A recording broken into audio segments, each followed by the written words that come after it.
Again, Okay, I Let's guess see. we can start already. All Grant, you will right. start. yep. Oh, sweet. Well, welcome to the Fire Emblem 6 podcast. I am Grant, aka the person who dragged these people against their will into doing this with me. Thanks. Slave labor. You're welcome. It can't be. Slave labor. I can't be dragged. I want to be in it. Yeah, there we go. So everyone, why don't you introduce yourselves? Okay. Hello? Okay, I'm Ronaldo. You know me from the group. I'm the resident hipster of the group. Like Fire Emblem before it was cool. Exactly. I started with Hello binding- everyone, I am Atokad.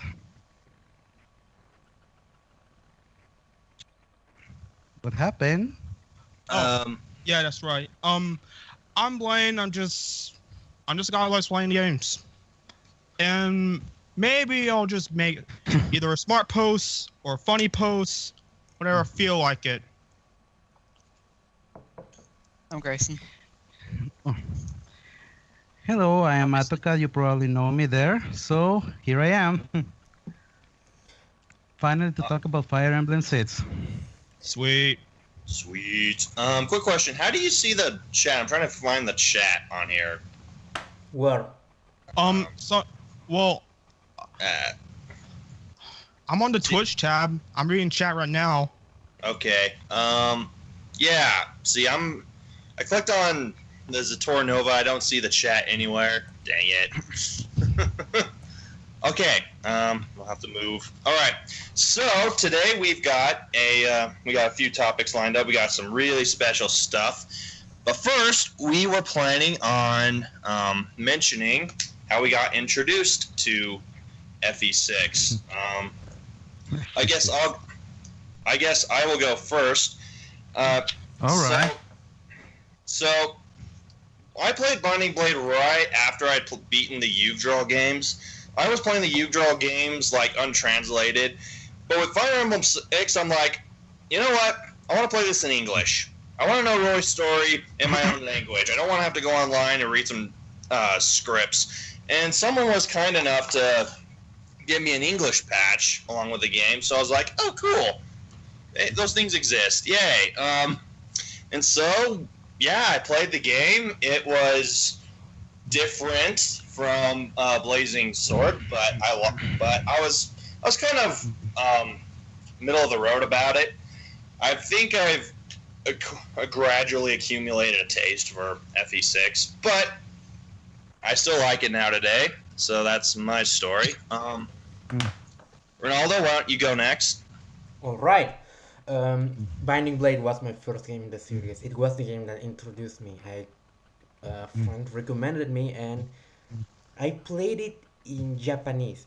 I didn't have that many issues playing games in languages I didn't know, because I was already used to it. I had played games already in Japanese without even understanding what it meant, and it was my first strategy game, and thus it was the thing that got me into Fire Emblem. I didn't know anything about the genre, and it fascinated me to be able to strategize and all that good stuff that we know Fire Emblem is all about.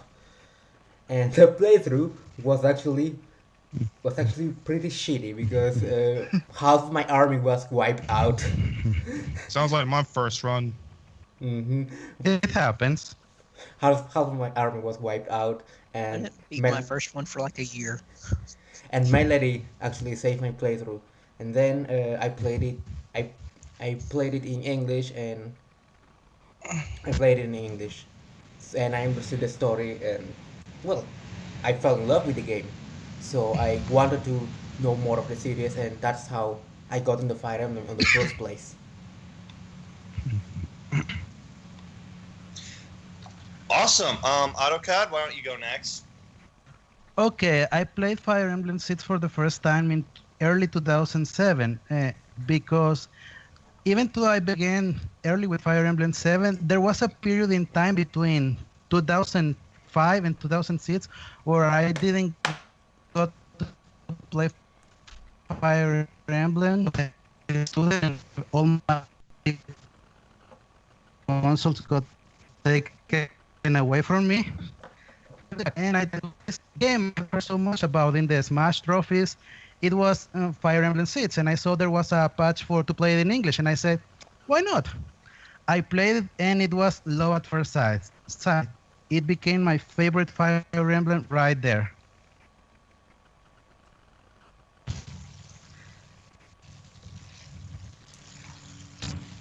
Awesome. Hello? There's a Yeah. lot of awkward silence. Sorry. Grayson, why don't you go next? I feel like we're all just like trying to be nice to each other and not interrupt, but it just creates like minutes of silence. It happens. Yeah, just go ahead. Basically, back when I was a scrub at the series and I'd only played Awakening, Shadow Dragon, and Sacred Stones, I was like, all right, I need to start other games so I don't feel like a loser.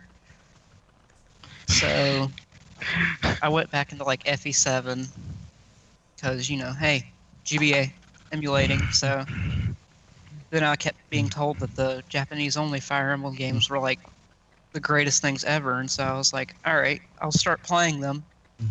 But I didn't like I kind of didn't really like the way that the SNES games were at first. I was like 13, so of course old games they suck. So I've wanted to go into first with Fire Emblem 6, and basically, just translated it, started playing it, loved it. Didn't beat it for like a year because I was garbage. Well, eventually you beat it. That's the important part, right? Yep. Yeah. My first like It 3 happens. runs of Awakening were normal casual. So from that to Binding Blade, it must have been a pretty big jump in difficulty. It is. From FE7, yeah, definitely. It was the first technically difficult Fire Emblem game I played.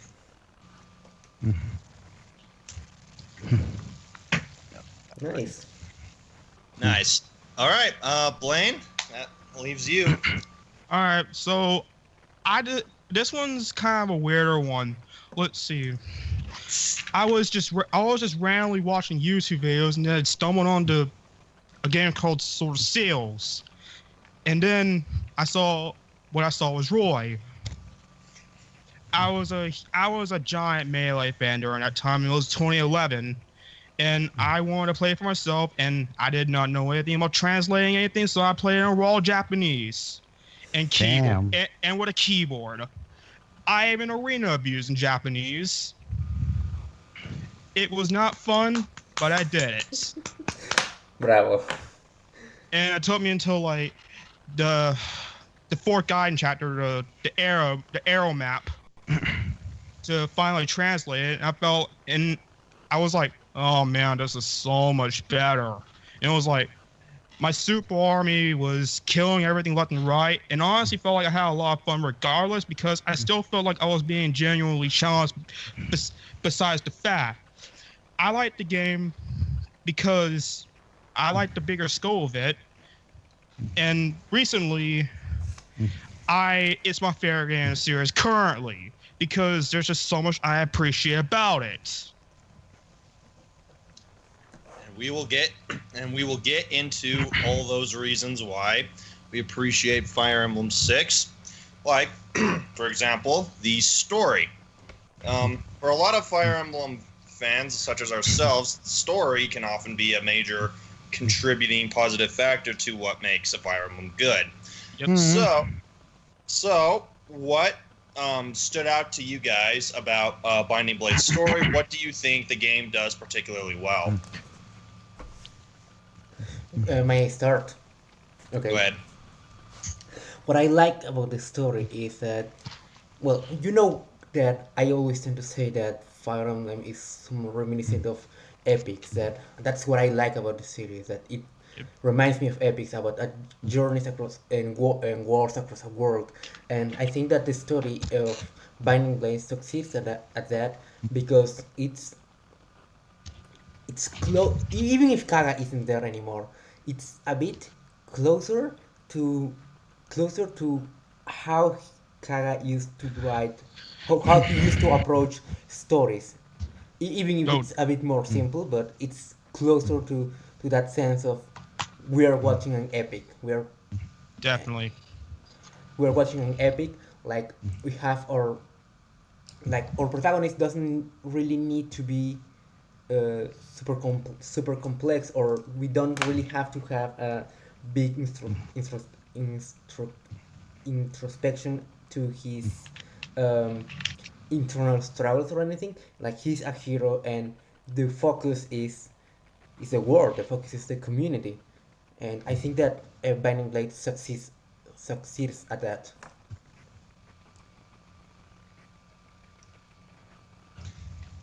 Cool beans. Avocado? Well, the two elements I really like the most about Fire Emblem Seeds are the characters and the world itself. I mean, I always really like the Eleve series because it does a fantastic job at making every place feel different. I already talked about this in the group before, but I really love it because it really feels like you enter from one country to another and it feels like a completely different culture to the limitations, the to what the limitations allow them to. But it really feels like this is a very big continental place. Definitely. Like you go from Europe and you step into Asia, you really feel that difference. They really make an effort with that, and I really love it. And being someone who really loves the Turco-Mongolic cultures, seeing the nomads there, that sealed the deal for me. As for the characters, I really like them. I think this is the only Fire Emblem where I can say I love absolutely everyone. Everyone. The most I can say it's that I do not really like some characters, but I can't say I hate them. Overall, I prefer the ones I don't like as much over characters in other games I do hate. So the game really does accomplish that. And yeah, and the fact that most of the characters are young, that I don't know, I always prefer the games when the characters are young for some reason, but I really like that. I think it gives it that more, how can I say it, more um, relatable feeling, I guess, which is probably what they were looking for, seeing as this was the first Fire Emblem they had to do without Kaga. Now that you mentioned the characters, I would really like to add that particular point about what you say about being relatable. Um, I think that also helps to give the world some verosimilitude. I don't know how to say it in English exactly, but it makes the world more believable because you also get impressions to how the world functions according to the characters, according to the character, to how the world has treated these characters, and the sentiments that these characters exude are also very very human, are very human in nature. For example, um, yeah, I could mention Roger, who we all think of as edgy at first sight. He kind of is. He's like the edgy sword master. But when you see his supports and see what he has had to endure as someone who has been discriminated, that gives you a sense of how Sakayan culture used to be. And I think that enriches the world. It enriches the world through the characters, and I think that it's thanks to the writing, to the character writing, that this is accomplished. Yep, and honestly, I never felt Roger was that edgy. I mean, he's Oh yeah. you kind of understand why he's like that. I mean, it's understandable. Mm-hmm. Yeah, Rooker's one of my favorites. I'm still of the Rucker is edgelord camp, but then again, most Myrmidons are a lot of Myrmidons are kind of edgy. Maybe that's why people like him so much, right? Oh, of course. This is the age of the edgy people. Yeah. Thanks, Navarre. God damn it, Navarre. I'll go next. So I think what stuck out to me about Binding Blade, about its story, is that in every country there's a traitor. There's somebody who is trying to sell their fellow countrymen out for power. They're trying to get ahead for personal gain. And I always like that because it gives Zephiel a valid point at the end, because there's the scene where you meet him, where you fight him, and Roy and Zephiel having their conversation, and Zephiel's pointing out, well, people are kind of scum. Look at all these people who just betrayed their own country because they wanted to join the winning team. And Roy's like, yeah, you're pretty much right, but people are still good. There's still enough reason to have hope and faith in humanity. That was always a cooler part of the story. And then again, I'm a big sucker for epics, so the fact that you get to go around the entire continent and basically, mop the floor with the blood of enemy schmucks is always a plus. Definitely. I can get that one out. Go for it. Did someone want to add something to that? I thought Blaine did. No, I was just agreeing. Oh. Okay. Well, Blaine, you want to go ahead? I was done. I think what I like about this story is pretty much the dragons. Okay. What I like about the dragons is that, well, it's more or less the weapons used. The weapons are in FE7. There's like this. The Armads that has a curse going on where Hector dies if he holds it, which can be implied that every other legendary is like that. It was explained that the Binding Blade was so strong, so even if Roy picked up the thing, he could have risked severely injuring himself in order to pick the thing up. He was like, he had to do it because it was pretty much the only way he could actually defeat what he was trying to fight. So it was kind of a desperation kind of thing. So he had to, or else they were screwed. At least that's how I think. Yeah, even when he picks the weapon, the Durban, the spirit of Durban tells him, if you pick this weapon, you will die. And Hector is like, I don't give a shit. Give me the bats. But doesn't that happen in Blazing Sword? It does. But you mean But you mean you like the lore behind the legendary weapons, right? That's what you mean. Yes, basically, and how it ties with the dragons as well. Oh, yeah. Yeah, I can understand that. I really like the Elevate series approach to the dragons. It makes them feel more... I don't know, I really like it better than the one Akinea does. Akinea, it's kind of a mess in my opinion. I can see it. I can see why. Why? I mean, both of you, because I really like an explanation. don't know. Oh, okay.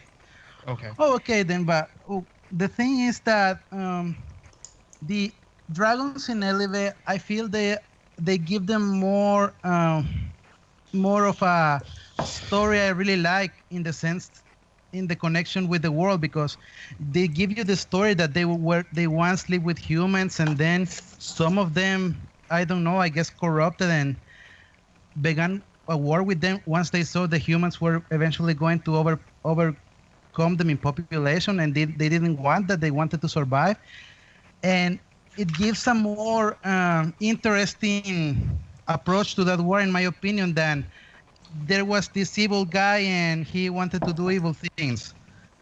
It makes it feel more grayish in that sense. That's why I like the Elevate Dragons better. Binding Blade in general is pretty gray. At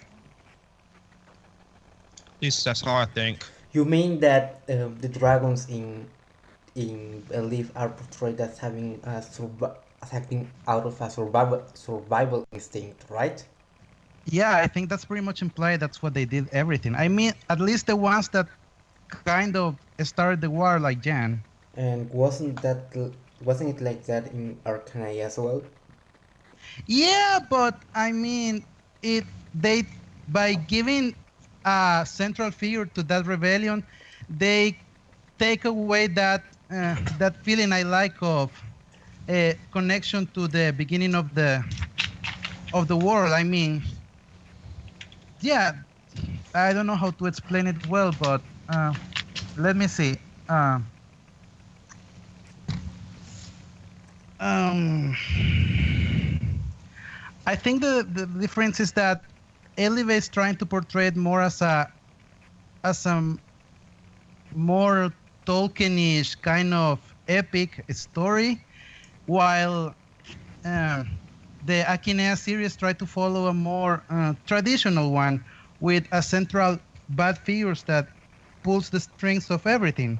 And it ties up with Jutra because Lopter was a follower of Medeus. Mm-hmm. But in Elive, it's more. There is no central figure. It's more like um, this is how the world was, and something happened. We don't know who started exactly, but uh, then everything there was war, and everything happened, and that's the progression of the world. I really like that. Same. Okay. Okay, I understand that. Like I said, it feels more like a Tolkien story, more like the Silmarillion. I think that's how you say the book in English, right?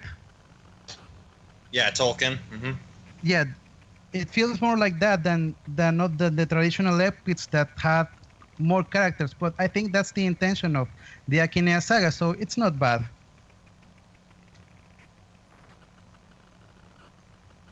It's interesting that you mentioned the Tolkien, the comparison with Tolkien. Um, I will have to think about it a bit. Um, which I think we can move on, right, Grant? Who is going to? Actually, Grayson hasn't gone. Grayson? Well, I definitely do like a lot of. If we're looking at a story perspective, I do like the whole Roy thing. How he's basically useless most of the game, both in game and story wise. Because at the start of the game, like most everything he does is heavily assisted by Marcus, Cecilia, Percival, like Zealot, basically everyone he meets up until he starts taking on Burn by himself and saving Cecilia. He's practically useless. But then, he progresses, and later on, when Cecilia's in danger, he actually charges and saves her, and then from then on, he becomes what he was supposed to. He becomes the leader that his father wanted him to be. He becomes essentially what the world needs to stand up against Burn, and he does that just well. But this uselessness ever showcased within the narrative? Like, is this ever recognized within at the start of the game, or what do you think? You get what I mean, or you get what I said, or did I talk to, or did I? Oh. I heard it. Grayson, did you hear what Ronaldo said? I only heard like half of it. Okay, so Ronaldo's asking if the uselessness is something that gets portrayed in the narrative. Because I mean, unit-wise, yeah. we all know that he's. Yeah. I think it's Ostia's when it first happens. The end of chapter 8, I think, right before the Gaiden. Right. But When Narcian comes in and basically has him surrounded, and he's got nothing to do, and then his ass gets saved by Cecilia and Percival at the same time. Oh yeah. It's true, but I'm wondering if this is ever recognized within the narrative, like if this development you're talking about is recognized within the narrative or made explicit by it. What do you think? I really don't know, because I do know that he definitely does. You definitely see a lot of growth, but I don't know if it's explicitly stated that he's not really capable at first. I can actually answer that. Sorry. Okay. I Do you know? I can segue into talking about Roy, since I'm in preparation for this. I read all of his supports. In terms of the leader, I do think the supports, at the very least, sort of give a sense that Roy is sort of becoming this great leader. This is mentioned in his support with Alan, because Alan's like, okay, I'm going to go ahead and I'm going to just charge at this enemy squad. And Roy's like, no, wait, hold on, we need to back up. We need to think of a plan where we conserve troops and where, we don't incur casualties. And then Marcus, his support with Marcus, he actually talks about this sort of thing. Marcus talks about how pampered the soldiers are by the C support, and then Roy kind of has to pull the reins, hold them back. And then by the time we get to the A support, it's the opposite way around. Marcus is the one feeling useless, and then Roy has to come around and help recognize Marcus's talent. His support with Cecilia as well actually helps to reinforce this, the idea that, okay, I am the leader, I have to be the confident one, I have to go and lead people. So yeah, I do think the narrative does help to show Roy's progression. There's actually two scenes in particular as well that stuck out to me about Roy. There's chapter 6, for example. So this is where Roy is meeting up with Wagner, who is supposed to be a servant of Hector's half-brother. And Roy's the one who's able to trick Wagner into revealing himself. Then there's also 10B, where, this is Route B. This is where we first meet Elfin. Elfin sort of disguises himself as a bard. He pulls a leave-in. And Roy's able to, and he gives Roy this information that's not false, but he presents it in a way to try and freak Roy out. And Roy's like, nope, hold on. If we leave now, we're going to leave the Western Isles alone, and Cecilia has already got my country's back. So, this is a very long-winded way of saying, yes, Roy does actually show a sense of progression, a sense of burden, the mantle of leadership. Even his supports with all the women in the army, they bring this up too, and I guess that's a part of his charm too. So does that answer your question? Does that help? Yes, I guess it answered what I was wondering. Thanks, Grant. Oh yeah, that helps a lot. All right. Well, since I already talked about it, we'll go into the characters. Let's see. Does Roy canonically defeat Murdoch, or does someone else fight him?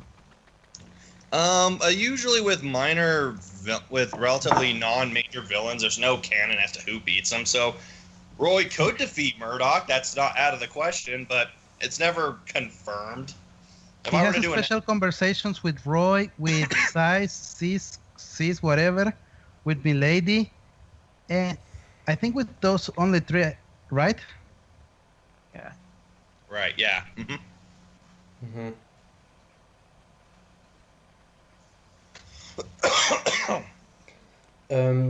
I think Adler, you have something to add about Roy.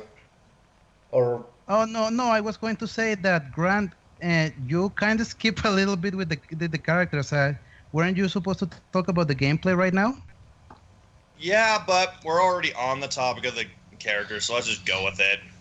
All right then. Sure. Let's see. In that case, I do want to add something. In that case, go ahead. Yeah, go for it. Go to town. It's interesting. It's interesting that you mentioned that, because it really does give you a feeling of how Roy really does value the life of his soldiers a lot, And that's what I really like about him, that he will go to every possible length to have the least amount of casualties as possible. And it's because he values their lives. He knows these people are there fighting for him and he doesn't want to lose them. He sits down with them and talks to them like he's just like them, not a noble. Like he treats them like they're the same. So that really tells you how dedicated he is as a commander and how much he can inspire the people.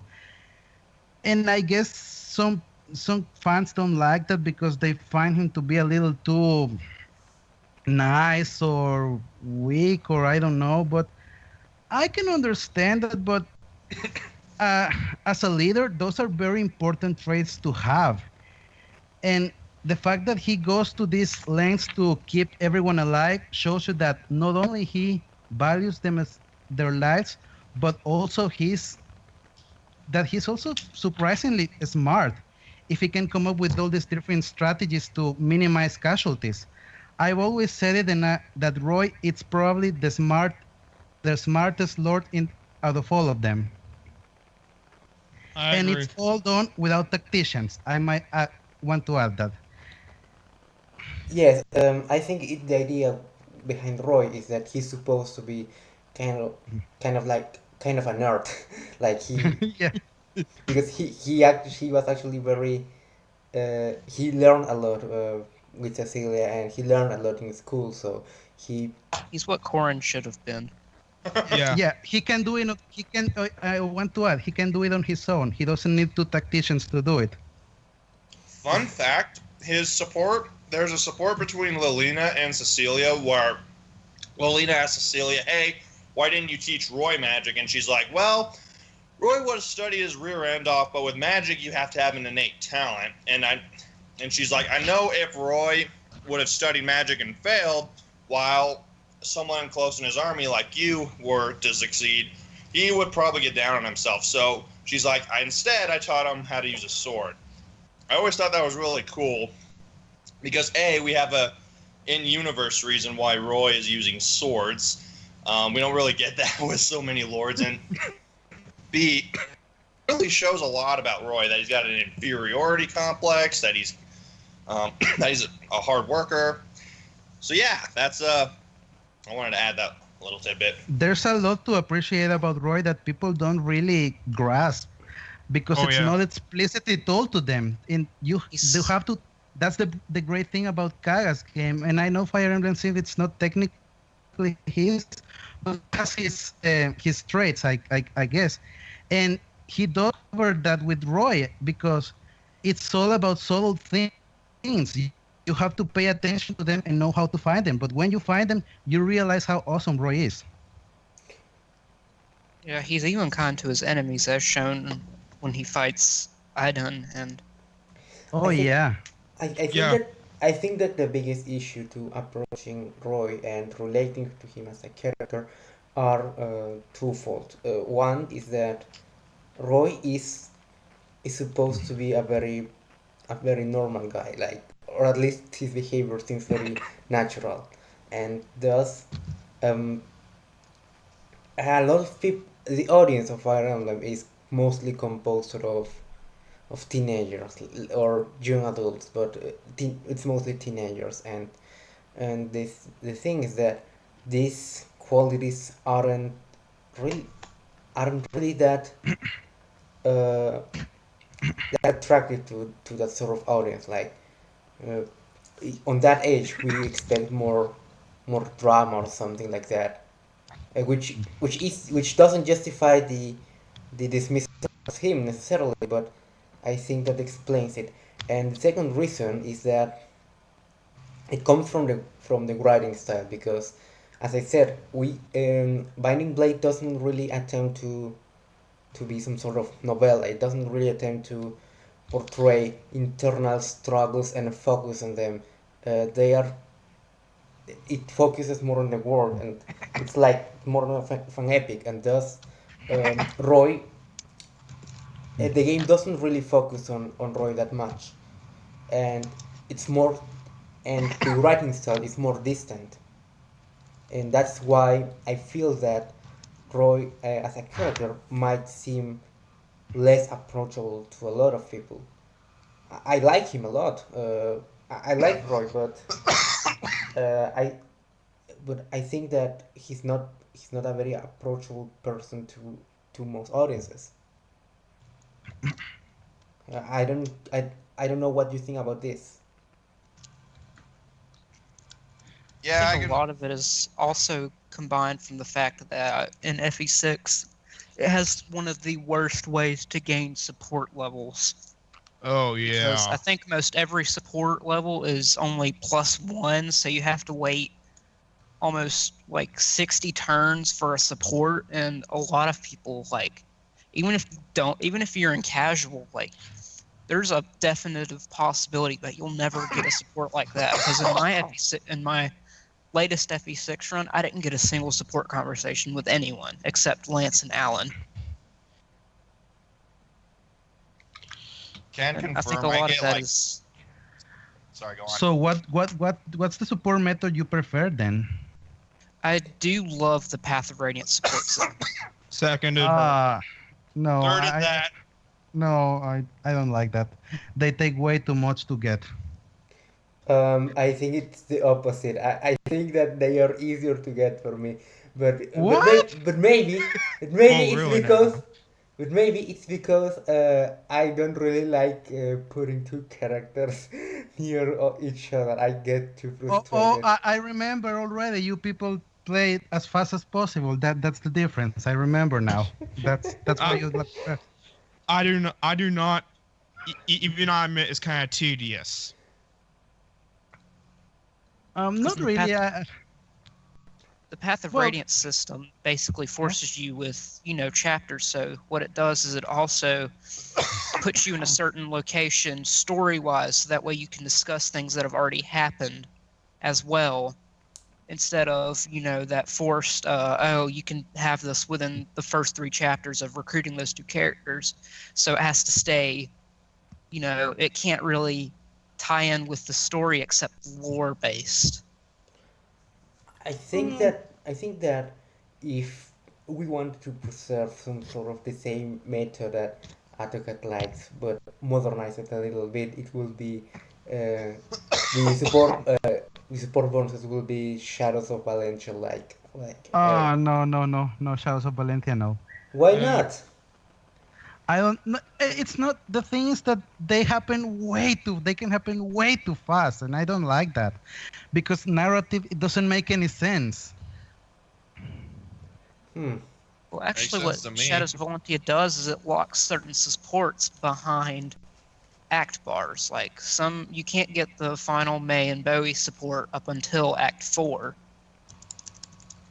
Oh, And- I wasn't thinking in them. I was thinking more in characters like Faye and Silk, for example. Ugh. Yeah, because Silk will probably be pursuing Faye, but by the time Faye realizes, oh, I want to have a friend, it will be too late. Silk will already be hanging out with Claire, with Matilda, with Deltia, so she doesn't need to go with Faye anymore. But because it happens way too fast, I cannot buy that Silk couldn't find another girl to talk to in the meantime.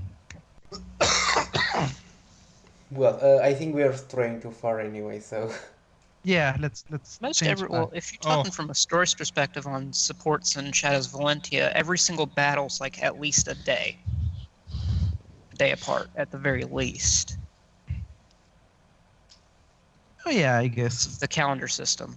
I So don't even know. if you did get one support, one battle, and then another support the next, you'd have to at least have that day of difference. I don't know. The calendar shows that there is a year difference between the start of the game and Celica getting impaled by the Falcon. I bet she'd love to get impaled by Mom's Falchion. Sorry, could not resist. What if she? Yeah. What if she was already powered by Atlas? Oh my Man, god. talk about poor taste. Anyway, sorry about that. But the support system, what I'm getting at is that the support system in FP6 is basically the worst iteration of the GBA support system, because it is the lowest growing out of all GBA games. FE7 and FE8 both have at least 3 to 4 points in gross for most every support, except select few, which only give 1, as usual. But in FE6, every support that is not with Roy is only 1 point. But let's focus on less mechanical stuff. I think that even people who bother to read the supports, they really don't like Roy that much. So I don't think it's just the inaccessibility of the support system. Like it's, I think it also lies in the writing. So, and then who's gonna talk about the next character, Nets? Actually, you kind of brought up Idun, AutoCAD. I did? Or- I don't think I did. I think it was either you or Grayson. Someone was bringing up. I brought up how Roy was nice to his enemies with Idun. I don't think. Oh, well, considering she's kind of one of the last characters in the game, I would like to go at the end of this characters, because it will feel better, I guess. All right, fair enough. That means Blaine's up next with Shauna. Shauna. All right, hold on. Let me pull a photo real quick. Still prefer she should be called Fanny. Yes, agreed. Although then again, the Holy War names are like even worse. Like It's fine. Erinris. Fairy and Horrendous, and it's like, oh, ew. Yeah. Real talk. Every time I downloaded like the Binding Blade English ROM, I'd always use the one that said Binding Blade instead of Sealed Sword. Same. Every single time, because it had Ray spelled it had certain characters spelled ways, like Fanny over Shauna, Raigh over Ray, Miretti over Milady. See, I always liked RAY. Okay, Blaine, can you please explain? All right. Well, I like the fact that Shanna is a trainee. I mean, she grew up training with Deke Wadenlot, and I mean, it was shown in the beginning of the game that Ilya is pretty much a country where soldiers do mercenary work. And even in her ending with Roy, she's shown to prioritize being with a man he loves over what she'd done to begin with, and I like that because it's shown that she has more diverse thought. She's supposed to come out as like a one-note character, but I don't really see it as much now. I look more into her, and she's very offensive over her sister, and let's see, trying to read more of it. She still has like a teenager, like backlash against tape whenever she gets blamed for. She's happy and cheerful. I mean, I already stated that, and she's already known about the cultures because she's been fighting with Dick Way and Lot. And even in support with Roy, that's where she stated it. She doesn't really need a backstory because everything about her character was explained as is. I mean, she's relatively simple, but I like her a lot because of the fact that she's simple, and yet she's very effective at the same time.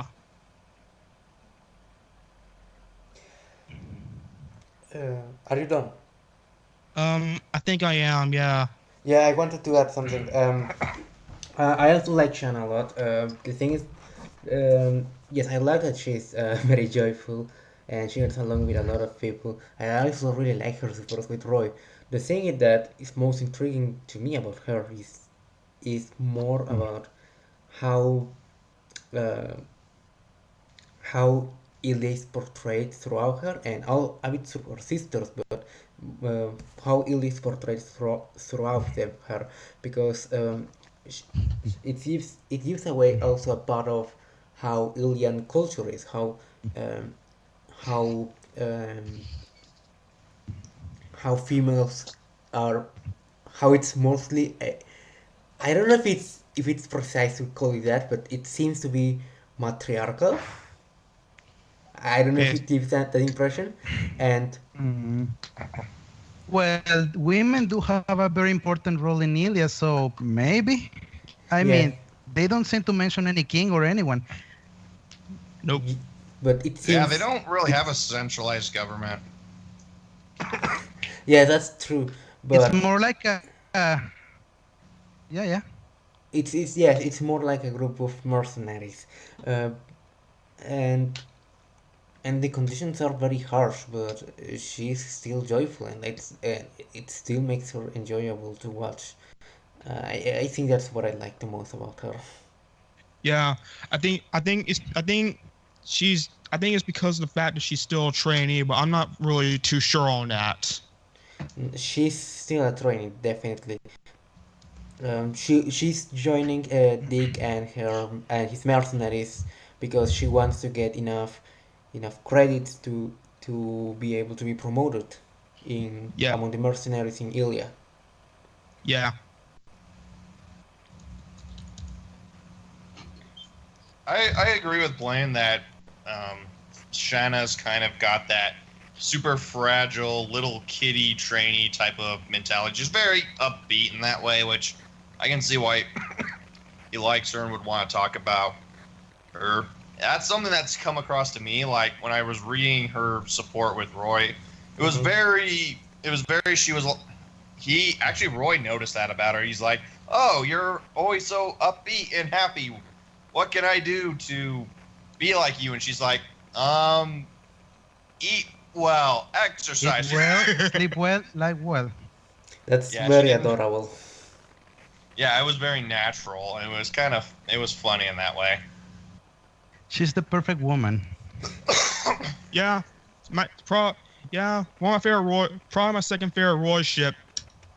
Yes, Roy is actually better with her than with his canon pairing. Roy is better with anyone but Lilina. Why?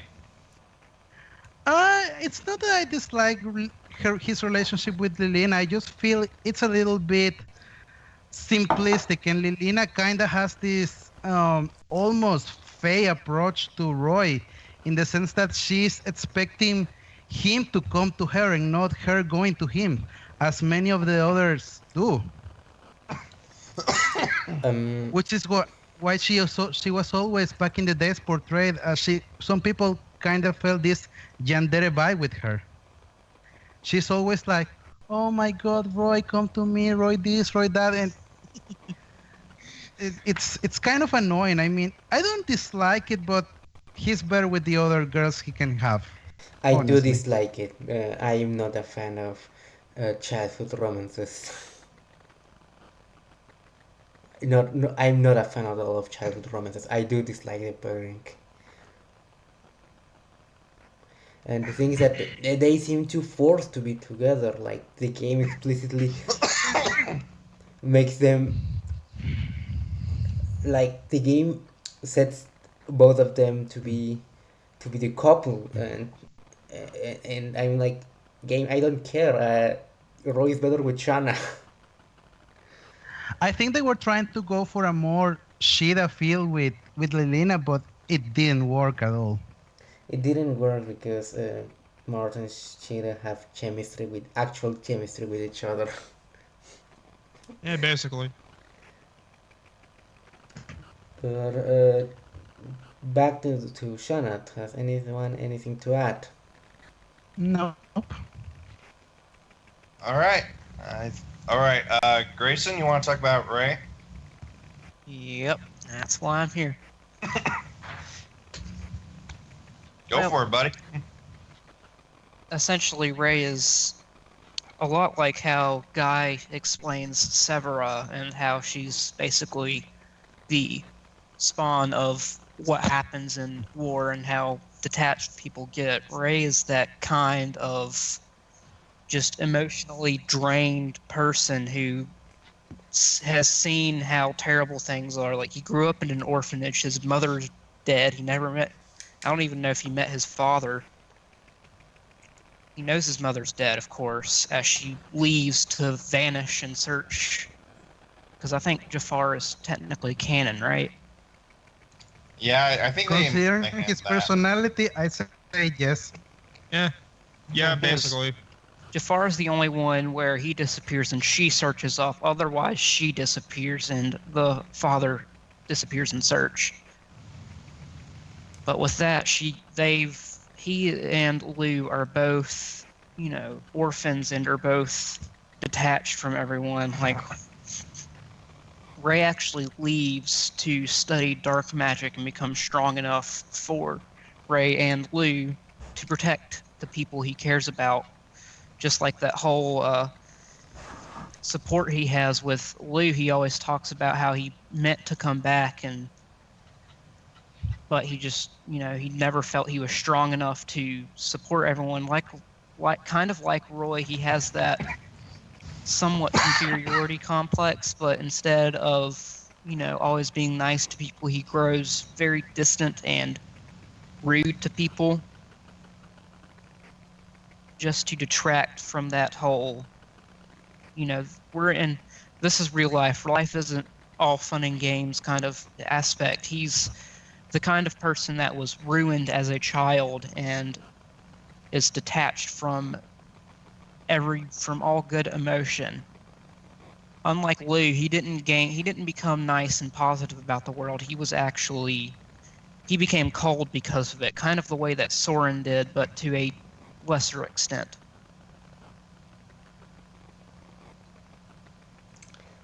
Um, I, I'm not really that much of a fan of Ray, but I do agree with your point. Like, um, I mean, it's obvious that he isn't supposed to be a likable person at first sight, but um, it's undeniable that his childhood was fucked up, and it was fucked up in uh, also, and it kind of gives the sense that um, not even children are safe from keeping their innocence in this Yeah. in this world because uh, like Lou is innocent, but he also harbors some feelings of revenge towards born individuals. For example, in his support with Melody, I think, but and people like Ray or Chad have pretty much given up. They have given up because the world has treated them like shit. I don't He's I don't he's like. Lou's antithesis. Yes, that's the point. The point is him being Lou's antithesis. I'm not sure if I really like this pessimism in their characterization, or at least not in Ray's case, because uh, Chad grows out of it, but Ray never really does. Yeah, Ray actually leaves early the orphanage. Yeah, yes, but I mean, the he he still longs to become stronger, and he still longs to become stronger, and still remains bitter. The only moment where he actually stops behaving like this is in his support with his support with Lou, when both of when both of them like are all uh, how to say it, they are very nice to each other. That's a very nice moment, I would say. But Well, otherwise, actually, in Ray and Chad's support, actually, I think it's A or no, it's B support. He actually talks Chad up because in their C support, Chad is saying that Roy wants to see them, and Ray is his old usual rude self and says, "I don't give a shit. Fuck off. Leave me alone." And then, Chad leaves because you're being a stuck-up bitch. Leave me the fuck alone. All right, I get that. And in their B support, Ray actually acknowledges himself and looks at him and says, the other day when we had to go see that Roy person, he said that he appreciated the work of us who are close to his age, but you were constantly bowing down and saying that you never did anything important. And then Chad responds and says, yeah. And then Ray says, you're doing something that only you can do. then why don't you be proud of it? You look like an idiot always putting yourself down like that.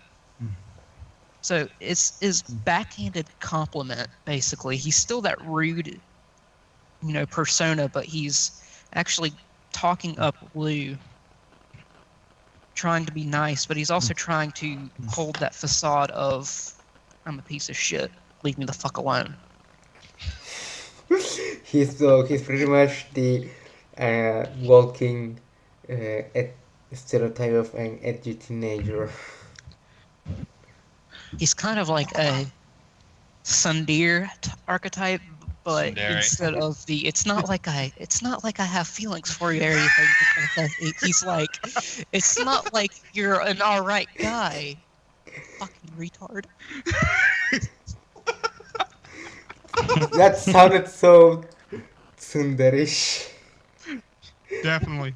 Now I understand the comparison with Severa. Baka. It's not like But it's nice that you mentioned this. It's nice that you mentioned this. I never considered that. Protect you, Baka. Yeah, that's actually a really good point. Ray is kind of like a toned down tsundere. He's like the Severa before Severa made tsunderes uncool. Severa He's a lesser. He's quite literally a lesser Soren. Yeah. Because he's been treated like shit, so he becomes a dick in return, and everyone else looks at him. Every support with him is basically like, can you not be a piece of douche? That's a really good. That's a really good and I point. get that whole feeling because it's definite wartime. FE7, you got Z-Fuel. Well, post FE7, you got Z-Fuel being Z-Fuel and rampaging his giant dick sword all over the world. You must die, everyone. Everyone sucks. Life sucks. Humans are bad. And then, Ray's just treated like garbage for no reason because he's just born when Z-Fuel decides to start rampaging across the world, destroying armies because his dad tried to kill him once.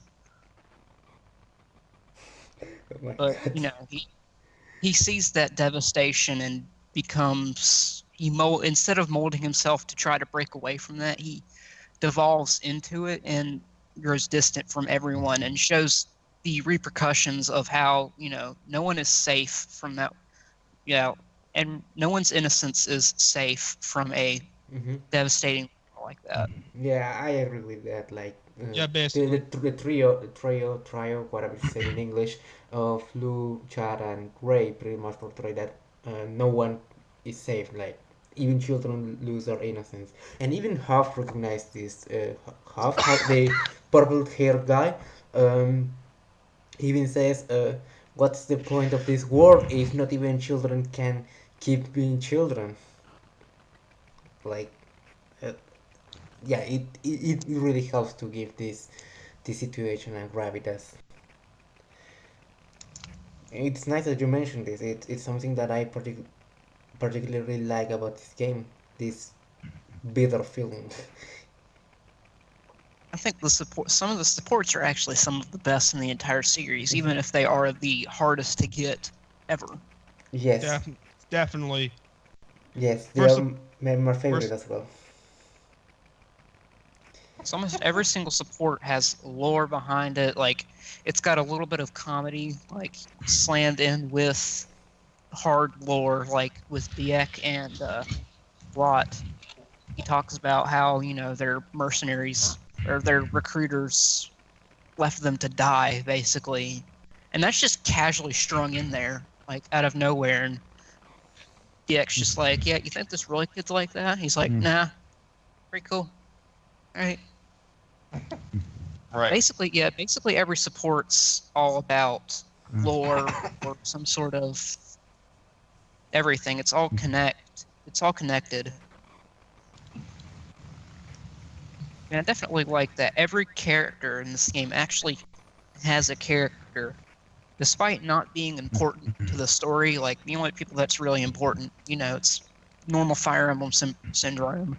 The only important characters are Roy, Marcus, Lelina-ish, people who Linus. die, and then, other guys. Right. The main enemies, like, all of the army men, like, people are basically background soldiers that kind of, like, what you get from that technically is that they're not really, they're basically everyday soldiers.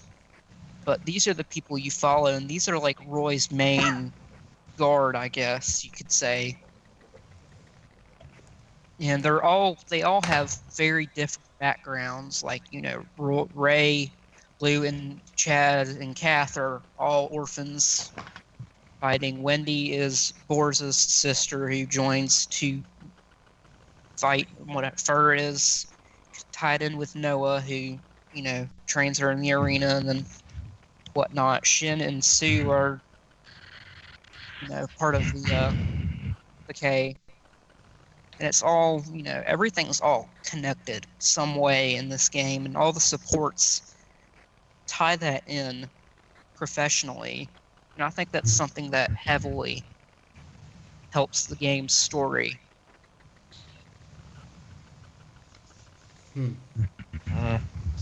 I do agree with you, because I feel that I agree with you because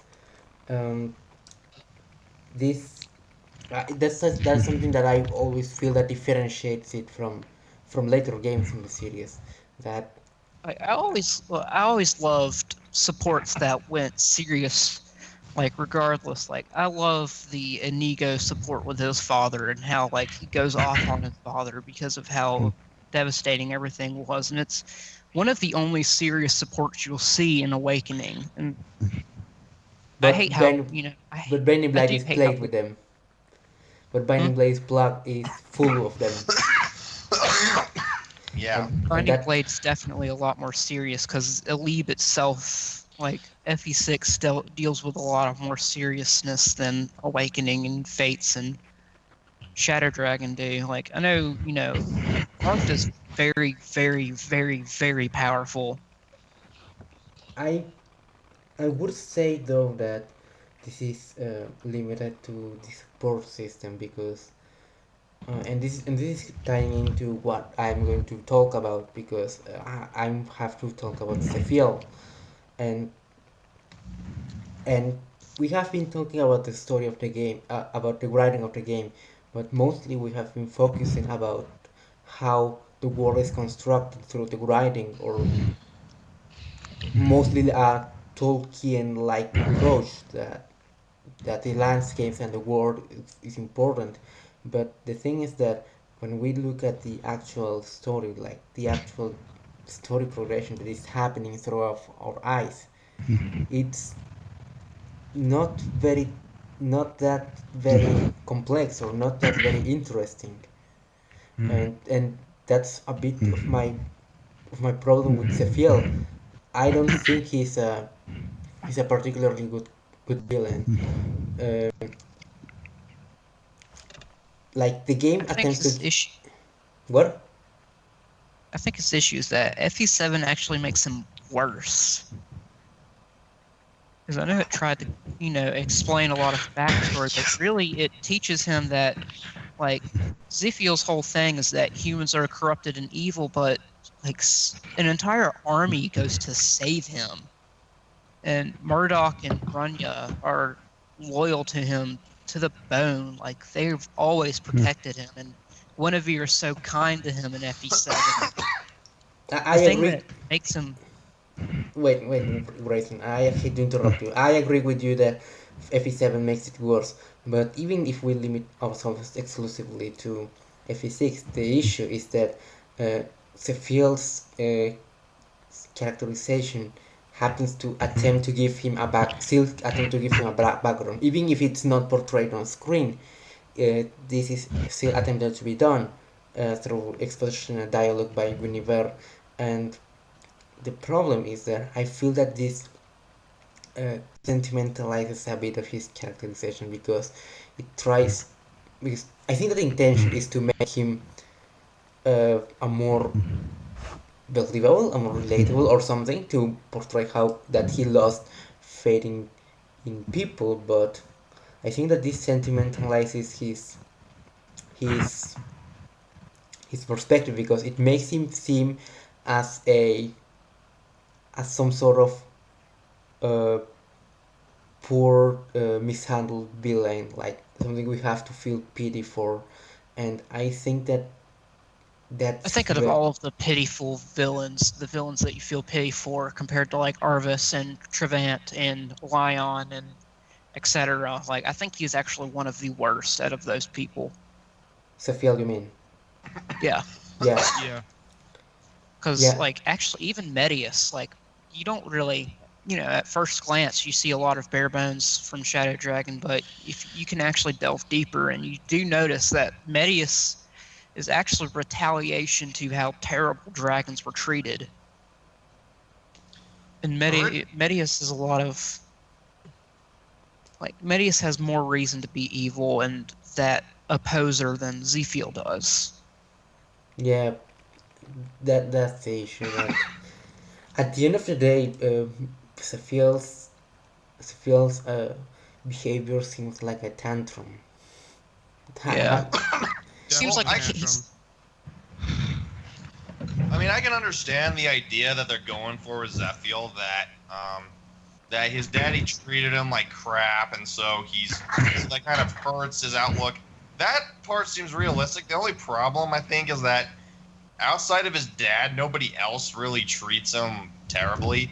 I think it would probably, since we're on this point, I think it would probably have been better if more people had treated him like crap. So instead of maybe just his dad, it could have been like his dad plus like the royal court, or maybe he was initially seen as this weak, unworthy to rule Burn, or something like that. I do. Nino has more reason to become an evil. Yes, Nino has more Like reason to become evil. she has more reason to go on an autistic rampage against the world with her inability to read. Well, yeah, but she's dead. Yeah, No, Nino but- died. She's not dead. She's alive. She's alive somewhere else. No, she's vanishing and searching to find her husband. She's just going to the store. She'll be right back. I want to believe. Yeah. Just going to get some milk, guys. Nino's like Elvis. Her core fan base still believes she's alive. Like who? Like again? No man. She Elvis. trusts Oh, That father who disappears to go to the store. Elvis Presley. yes. The fan base likes to believe that she's alive. She's in the secret island. No man. Obviously, she transcended and became the Sorcerer Supreme. Oh. I think. Anyway, Do you think FE6 would actually be better if it was a sequel instead of a prequel? FE6 is the sequel. Well, I mean, if you think that if the game creation order was FE6 or FE7 was actually made before FE6. I can kind of see that, although they um, probably would need to change some of the scenes. Like, if FE7 were first, you would naturally want to think, okay, what happened to Lynn? Because we don't really know what happens to Lynn, like, after the events of FE7. I mean, she could have lived her life as a commoner in Lycia. She could have gone up with Wrath back to Psyche, or however the heck you pronounce Native American land. But... It's not like she matters. It's like the big issue I have with it is that it's created in separate order. So like FE7 actually feels kind of detached, because with most every character in FE7 is not present or is not mentioned in FE7 or FE6, because you know Carla, of course, you know Carol, of course, you know Bartray, you know Fur is born in between. You got Nino, but then a lot of characters are just lost. I think the reason they did that is because I think it's because of the fact that FE7 was going to be released to a Western audience. So if they had made FE7 with the intent that you had to know Binding Blade, then there'd be a huge audience who'd be like, "What the heck is this?" You know? I do like how, FE7 can actually be seen as its own game, but I do want that whole where you can kind of connect, where you can better connect them together instead of just them feeling so distant. I don't think it will be that relevant because the issues that we have with the field are already present in within the narrative of FE6 without consideration of FE7, and we have already established that FE7 actually makes it worse. But regardless of that, I think that the game should be a even if it's a sequel, I think that the game should be able to stand stand alone and not rely Oh, definitely. on their other parts of the franchise. And like I said, Yeah. it's not like Link Matters. Yeah. Not like a Kingdom Hearts game. Hashtag Lin Lives Matter. Well, within the. Yeah. That's one of the worst things is that Lynn is a main character in the game, and like right after her story, like she's nowhere in 6. Like, she's not even mentioned. Like she is created in FE7. And relevance ends in chapter 10. But let's move on because we are straying off a lot. So, is there anything else anyone wants to say about Zephiel before we move on to Idun? Zephiel sucks. Yep. All right, then. Michael. Autokai. Finally. Now we can talk about Idun, aka the easiest final boss in the series. My God. Oh well, I wasn't gonna talk about her gameplay performance, honestly, I know. but I know. I had to make that think joke. I know, it's okay. I think she's a very interesting character because she's the only final boss that can survive the battle and can find some sort of redemption. And it's interesting because her story, she's not really an antagonist. She's more like a tool. Even Jan describes her as a tool. And she has this very interesting story as this is a girl who didn't really want the war between the dragons and the humans and didn't want to live with the other divine dragons because she didn't want that fraction between the two factions of dragons. And the evil dragons took her and turned her into this demon dragon that just releases the war dragons. I always call them Chinese dragons because they're very cheap and easy to kill.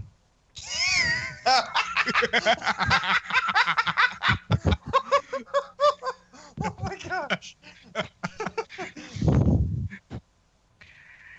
But the thing is that I really like about her is I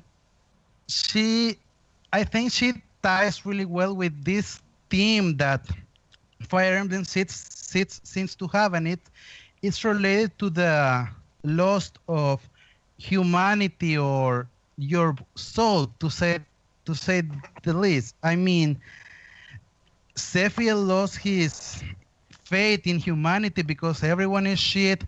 Then these evil dragons lose faith in everything because everything was shit to them, and then they had to basically kill Idun's soul in order to make her a slave. So she lost her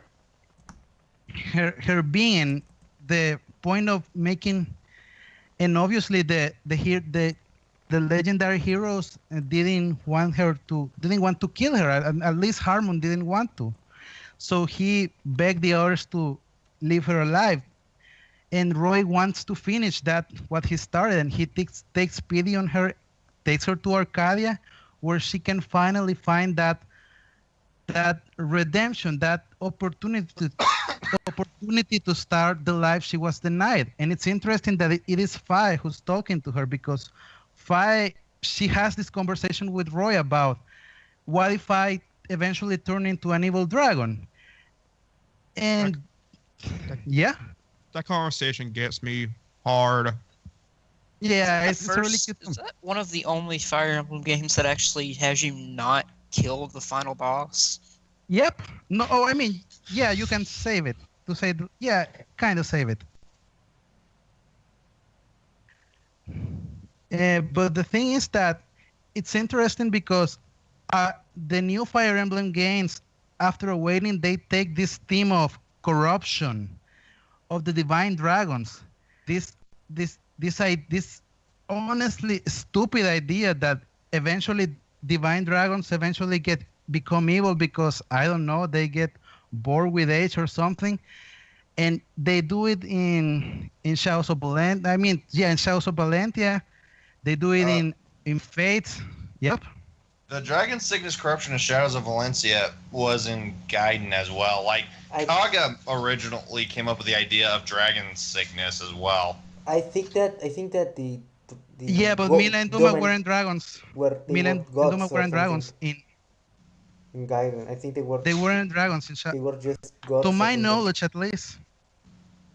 Well, the idea that they were going mad was still present in Gaiden. So whether they're dragons or not, it's still the theme of corruption is still there, which is why they have Rudolph and Alm say we don't need the gods anymore.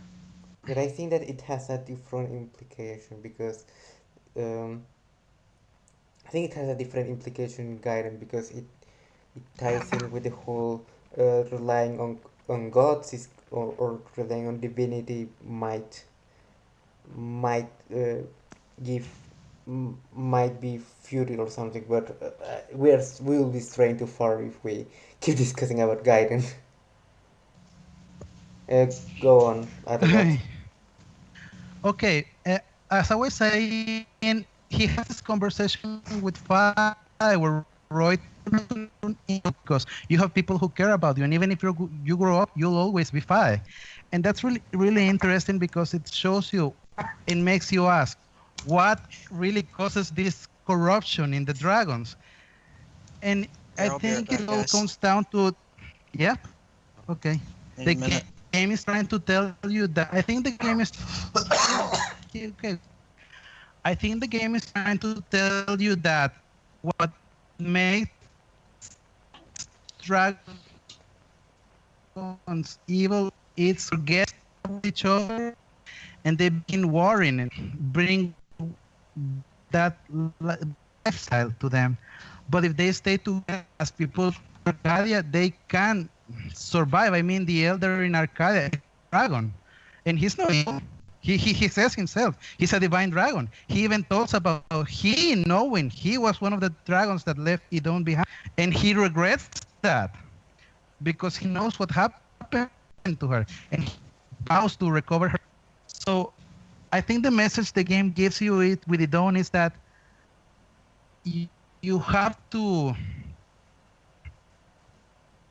find a way to stay united in peace with that way divine dragons can avoid that corruption.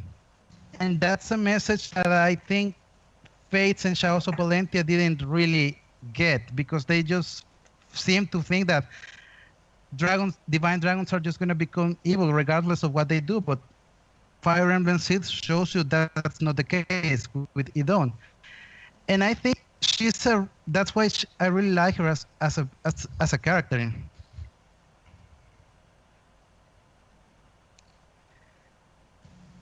And I think that will be. I've never really been that invested in Dune. It just seems like she's just sort of those characters she's a tool, and that she was just used by Zephiel and maybe John. Maybe I didn't get that part right, but she's just used by other people just to kill things, and it's like, I don't know. I've just never really felt that strongly about That's what they created for, yeah. So yeah, I've never really been that. I can understand that. That's what the game tells you. Yes, it's what the game tells you, and it's how the game handles her. But I think that what Advocat tries to get across is that she has a point within the narrative to add something to what Binding Blade might be trying to say, to what Binding Blade's theme might be, um, which is this sort of losing losing your soul or losing your identity, or how did you say it again? Uh, be losing Losing your soul, your humanity, or I mean, for the dragons, it's not losing their humanity, but their sanity, pretty much. yeah, kind of, yeah. And when you think about it, Sephiel also loses his sanity as well. But he does it for shitty reasons. But he Yeah, also, that's the a recurring theme in the game.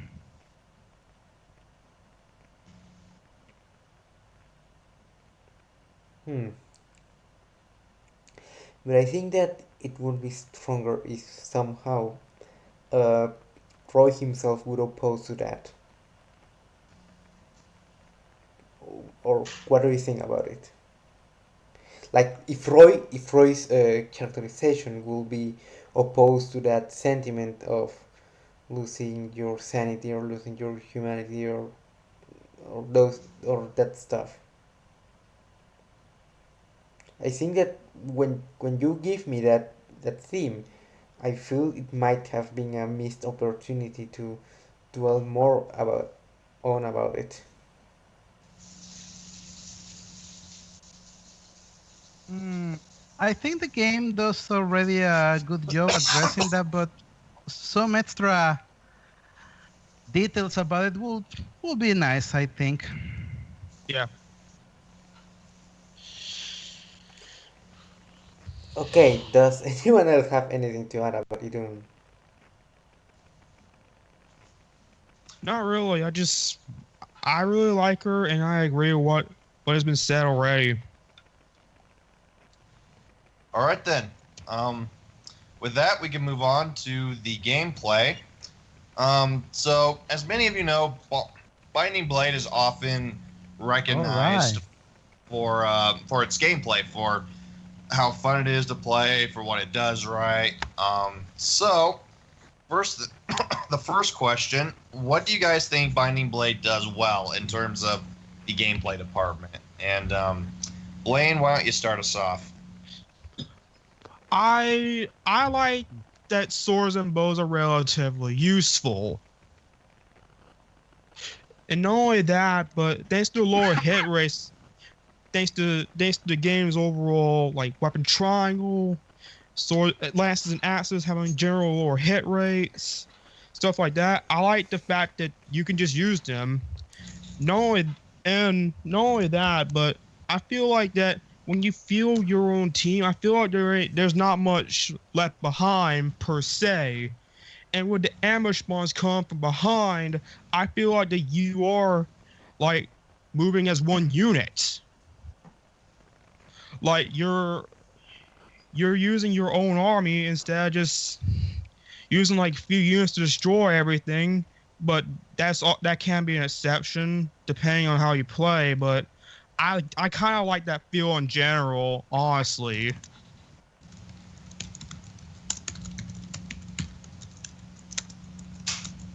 So you like how balanced the bows are in relationship to what how bows are how useful bows are in the other games in the series, and you also like how reinforcements are handled, or that's what I got out from what you I I said. like I like the way they are handled in a sense.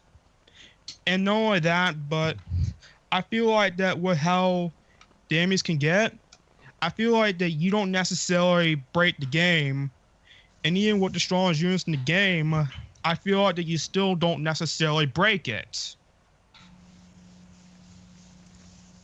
Um, what about the warp stuff? Don't you think it breaks at least the late game? Kind of, yeah, but it's warp. Yes, but it has a heavy impact on the game. Like It has team is busted a lot because of it that. it does break the game, but that's simply the way it is, and I pretty much had to deal with it. Well, Warp's busting no matter what version it is, whether it's infinite range or just nerfed. Ugh, Warp is broken, needs to die. um, Yeah, warp is probably the worst mechanic ever. Nah, I actually like Warp, but that's me. I like warp. I like warp too. Uh, It's just way too absurdly broken. yeah, when you can skip entire levels. Anyway, we're getting a little off topic. So, for me, I think some of the things I've been able to narrow down about Binding Blade that I like are the difficulty. Fire Emblem as a series doesn't really seem to have a good grasp on difficulty. Either the games are too easy and you can break a lot of them, or they're like Lunatic Plus and Awakening, or like Lunatic and Conquest, where they're just full of BS and you're just like, yeah, this isn't fun. But Binding Blade, on the other hand, manages to be challenging, and it manages to be thought-provoking without being ridiculous or without having to give enemies like overpowered skills, you know? Grayson, did you have something to say? It sounded like you wanted to chime in. I just got back after a few minutes. Gotcha. But don't you think it gets a bit easier near the end game? Yeah, but you could say that about almost any Fire Emblem game. The general consensus is that the beginning and sometimes the middle of the games are the hardest parts. That, like, by the time you get to the ending, all your hard work is paid off. Your characters are now super strong, and you can start wrecking. I won't deny that some of the end game chapters, especially the end game, are not very well designed. But that doesn't. When you compare that to the beginning and middle, it kind of pales in comparison. It doesn't feel as representative.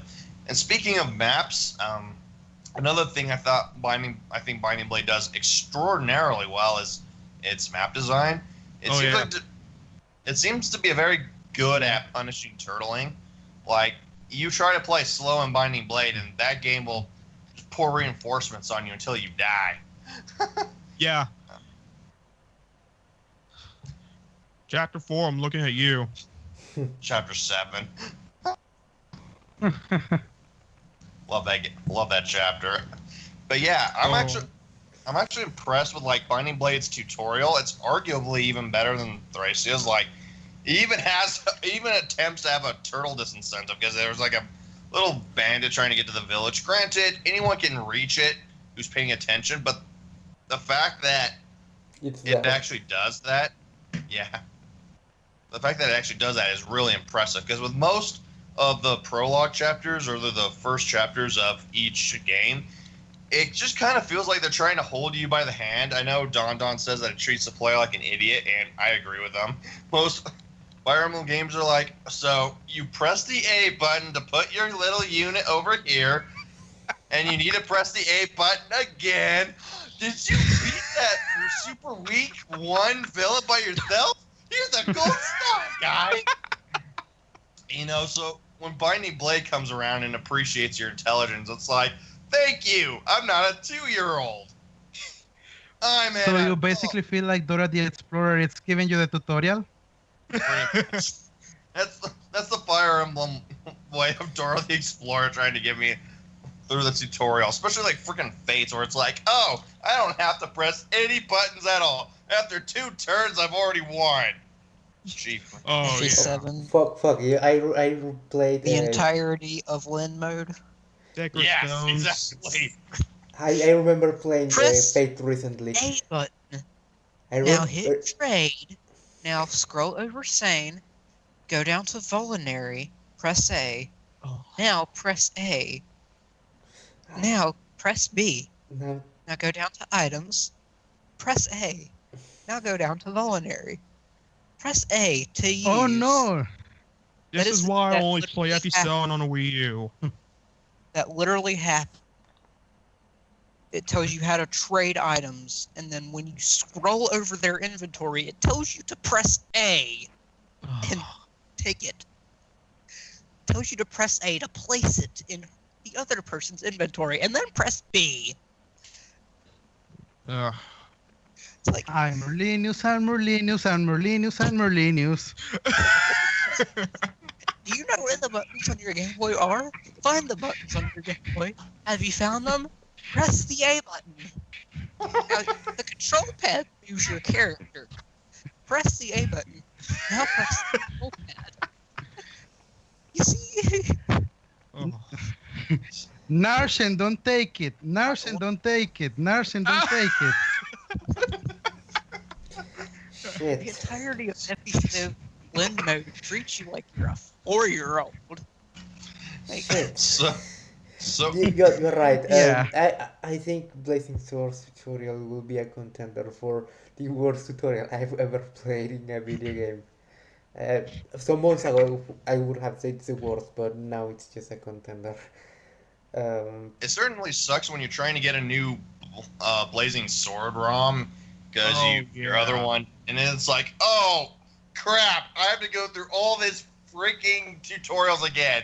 Here, let's play a drinking game. Hold on. You know. Yeah. Oh yeah, that's true. So yeah, sorry to get us sidetracked. I will turn that shit off because I can't stand those yellow boxes. So TLDR, Binding Blade treats you respect. It's very good. yeah, I'm glad that the first bit of the game actually doesn't hold your hand. And I do like hard mode where Marcus actually is made for chip damage. Like, he does just enough damage for most every unit on your team to one-shot after he has a round of combat with the enemy. I like that detail as well. I do too. That's mainly hard mode though. I think he one-rounds the enemy in normal mode. He does, but these are the same units that Lance doubles at base in normal.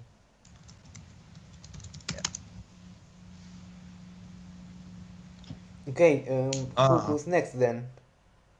All right, Grayson, have you gone? About what? About Binding Blade's gameplay. What do you like about it in particular?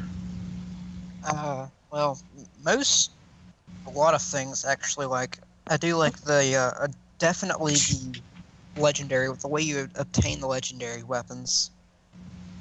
Because I feel it's less, when it ties in with the story, I feel it's less of a, just a necessary thing that pops up, like, end game, and so, oh, this is the weapon we use to beat the big bad boss that we just learned about a couple chapters earlier. Now, when you first get the Durandal, it's actually really early, and it's the earliest legendary weapon in the series, if I'm not mistaken. Mm-hmm. Unless you count, the Yado for Fates and Balmung. Krom's Falchion. But I mean, Anyway. it's actually like when you obtain the entire story progresses with the gameplay, and it kind of ties in the Binding Blade, like all the legendary weapons in FE6 are obtained from that whole story progression, and mechanically they fit in. I know they're really overpowered, but you only get 20 useless, and it needs to be non-broken before end game to get a good ending. I just like how it's not, obtained right before the game ends, necessarily like, a lot of other Fire Emblem games did that. Like getting Ragnell right before, literally the chapter you fight Black Knight, or getting Falchion a couple chapters before fighting Medius and whatnot. Getting Tire Fing literally the same chapter and right before you fight Arvis. I can see your point, but I think the trade-off is that if you get them earlier, like you do in Binding Blade, you have to figure out a way to try and make sure they don't just absolutely shred the game into pieces. Well, their 20 useless kind of exemplifies that. Like, I mean, You use all 20 of them. Well, not only there goes end game, but I mean, it's only 20 uses. It's not much at all. Like, you get at most 20 enemies with that.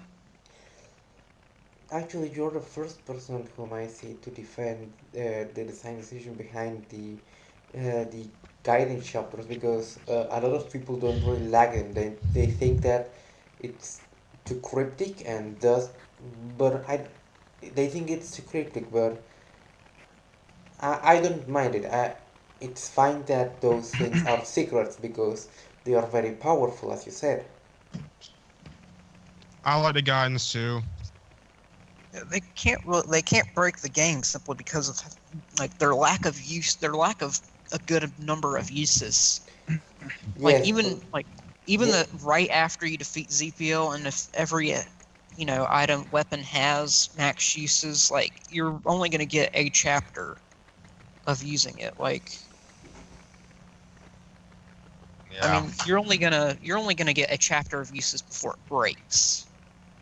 Because you get like 2 or 3 chapters before, between ZFL and Idun. But 20 uses is really not much at all, and it will definitely break quickly. I don't know, man. I think that with smart usage, you can do a lot with just 20 uses or 19 uses in the case we have to preserve the weapon. Um, because a lot of weapons I have had during this game have lasted that much, so I don't think it's that much of a problem. Well, I mean, if you tell it from a lore perspective, it's like, here are these ancient magical weapons that have lasted for centuries. Oh, they've broken like 20 uses in one chapter. Ah, crap! You know? Every Fire Emblem game does. Every Well- Fire Emblem game with durability does that. Yeah. Which is weird. I don't Well, get, like. well, Jan does say that the weapons have lost their power. I mean, you could argue that they've been sitting in those places for thousands of years. So just pulling them out now, they've probably lost a lot of their finesse. But Yeah, at the yeah, same that's what time, Jan says. legendary crafted weapons that are supposed to combat the most strongest, potent force the world has ever known. I mean, them breaking to a few zombies is. Eh. But, I mean, from a gameplay perspective, when you have overpowered weapons like that, tying with the story is really hard to do. But I do like the whole FE6 impact of, these weapons aren't just necessarily obtained right before the final big bad boss appears. They're actually obtained through the story, and the story actually progresses by obtaining these weapons. The whole point of the story is actually getting these weapons and advancing through.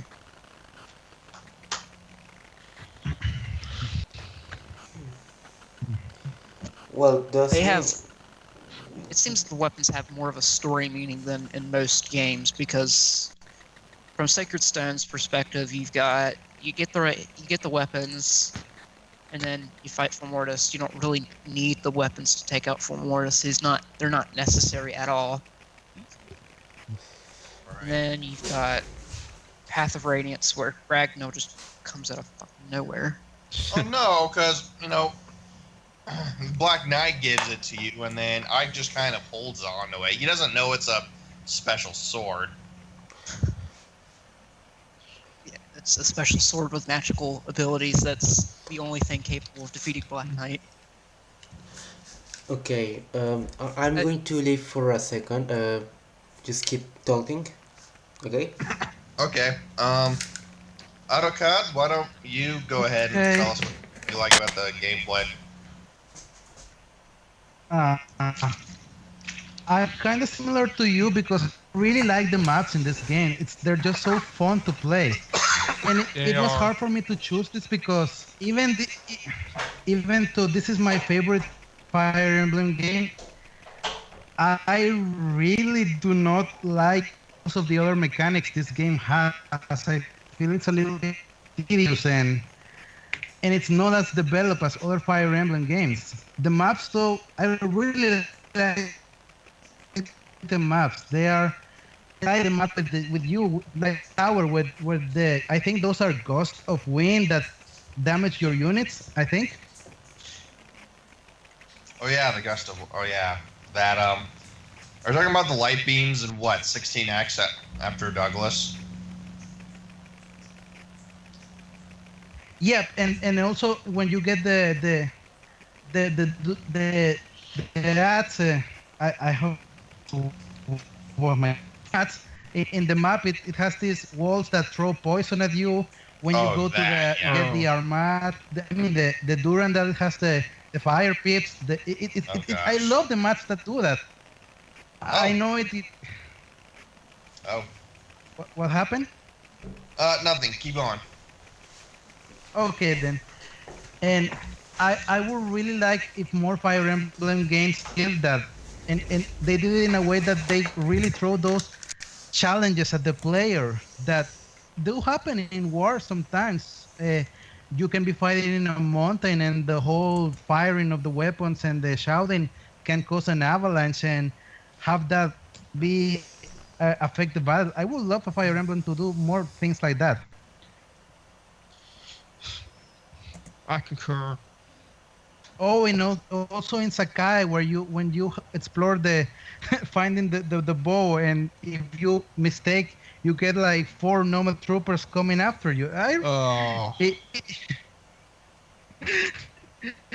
Yeah, I would do that just for fun sometimes because I love when maps do that. I wish we would have more of that. Oh.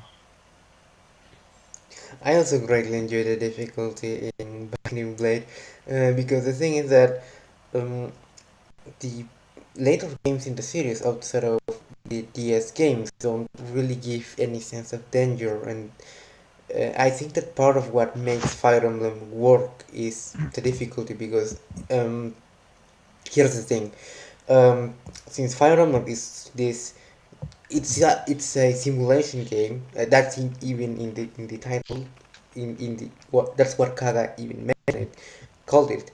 It's a simulation game, and thus being able to simulate warfare drama is part of what makes it work. Part of what made it work since the beginning of the 90s. So it needs to be difficult, or at least it needs to be threatening in order to involve the player into scenarios that might make the player feel vulnerable.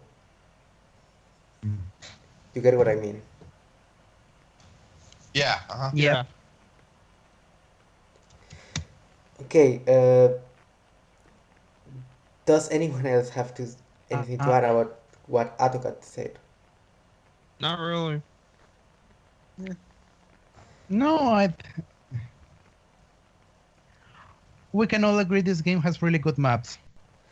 Yep, pretty much. Yes, and I wanted to also talk about the maps, but I think that I'm going to take a different approach because the biggest merit because here's the thing, I do believe that Binding Blade's map design is great because it's not just that we have it's not just that it's filled with details that are going to threaten the player, but also because the geography of the maps is detailed enough to differentiate each country from each other, and that's important in a game that is going to make a journey across the world because in this way we can differentiate each each nation throughout its architecture, throughout how we go across it. For example, we think of Ilya as the snowy land, and it's not just because because it's aesthetically filled with snow, but also because it's a terrain with forests and rivers um, that are an obstacle to us, or Sake are wide open maps, and we recognize it as that, or the Western Isles are like it says, they're islands. They're islands, rivers that most units can get across, and advancing is slower than in other maps. What I'm trying to get across is that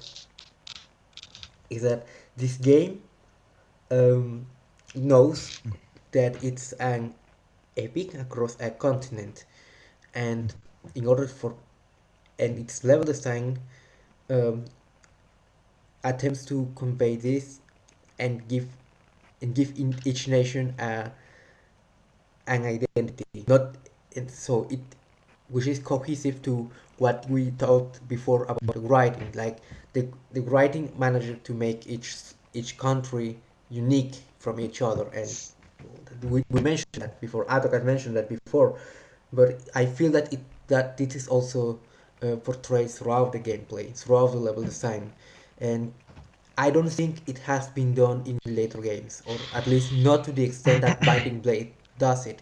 And for that, I think that the game is valuable because it offers a different perspective. I don't think that it has ever been done in previous games in the series. You get what I mean? Yes. But Yeah. yeah, Ronald. But doesn't Revelations have that amazing map where you have to plow snow? Oh. Oh god. Oh gosh.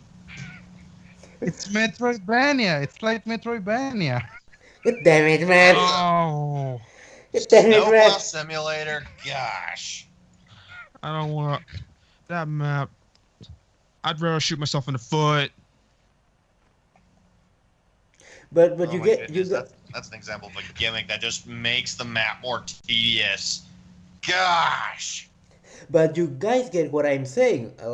Yeah. That's to me Yes. Of what course, yeah. what is the most outstanding thing about the game, because if the game manages to give the world a presence throughout this, then it's succeeding at making the player be there and making it feel more involved to in the world of the game, in the continent. it, it's not just it's not just succeeding on a level that it's going to create scenarios that are going to fuck up the player's strategies, but also because it's also going to make him consider the levels as landscapes, as they have to be, and not just as common video game levels. Sure, yeah, I can agree. Yeah. That's sort of a holy war level of mentality. It's like, okay, these maps aren't just there for gameplay; they're there to create a world. Yeah. I agree. Like that. Mhm.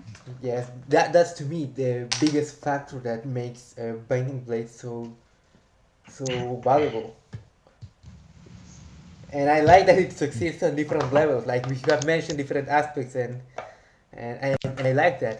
Binding Blade is actually pretty solid on when it comes down to how the gameplay is constructed. You know that the director of the game was Toru Narihiro. He's also responsible the for the War series, like Famicom Wars or Advance Wars. You know those games. Yeah. Yep. Makes Oh, I sense. didn't know that. And those games are more gameplay focused. Like they don't give a shit about the story, or not to the extent that Fire Emblem does. So this game was created by someone who worked on the War series. Like it was started by Kaga, but it was finished by this guy. Someone who knows what he's doing. Yep. So, with that, since we're talking about maps, we all had to pick a favorite map before coming in here, and we were going to talk about it and why we liked it.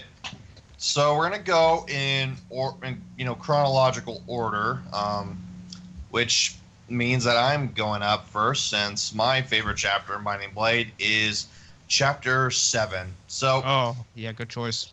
thanks. So the reason why I picked chapter 7 is that it's similar to why I picked chapter 4 for Thracia 776. I feel like chapter 7 works on both a narrative level and a gameplay level.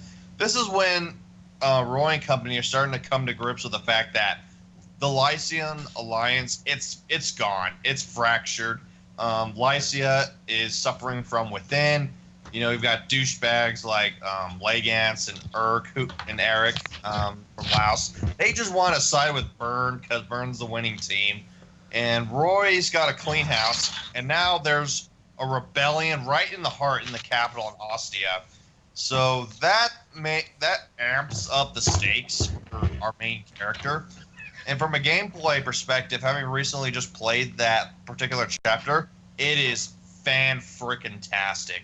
It's super challenging, but in a fair way, because you want to get Zealot, you want to get Noah, you want to get Trek, but you have to really move up, especially in hard mode, where like all these enemies have javelins, so they can just start picking at you and sniping at you from a distance, and you have to figure out a way to counterattack that.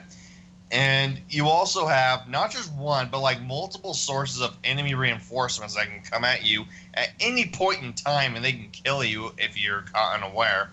It has treasure, it has houses to try and take you off to the side. And its enemies are really challenging. The Wyvern Riders are very tanky. They can really hit a lot.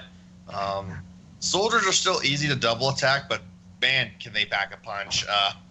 So, yeah. And I think this ultimately helps convey the sense of stakes that Roy and company are basically trying to quell a really powerful rebellion. There's even the little tidbit, you know, after Roy busts out Lelina, it's like, oh crap, Narsh and company are going to take you over, and he's got a huge army, and Roy ultimately has to get bailed out by Cecilia, and it's like, oh wow, you know, this poor guy is way over his head. Byrne, he is messing with the big boys, so that I think is why I really happen to like chapter 7. It just works on every level.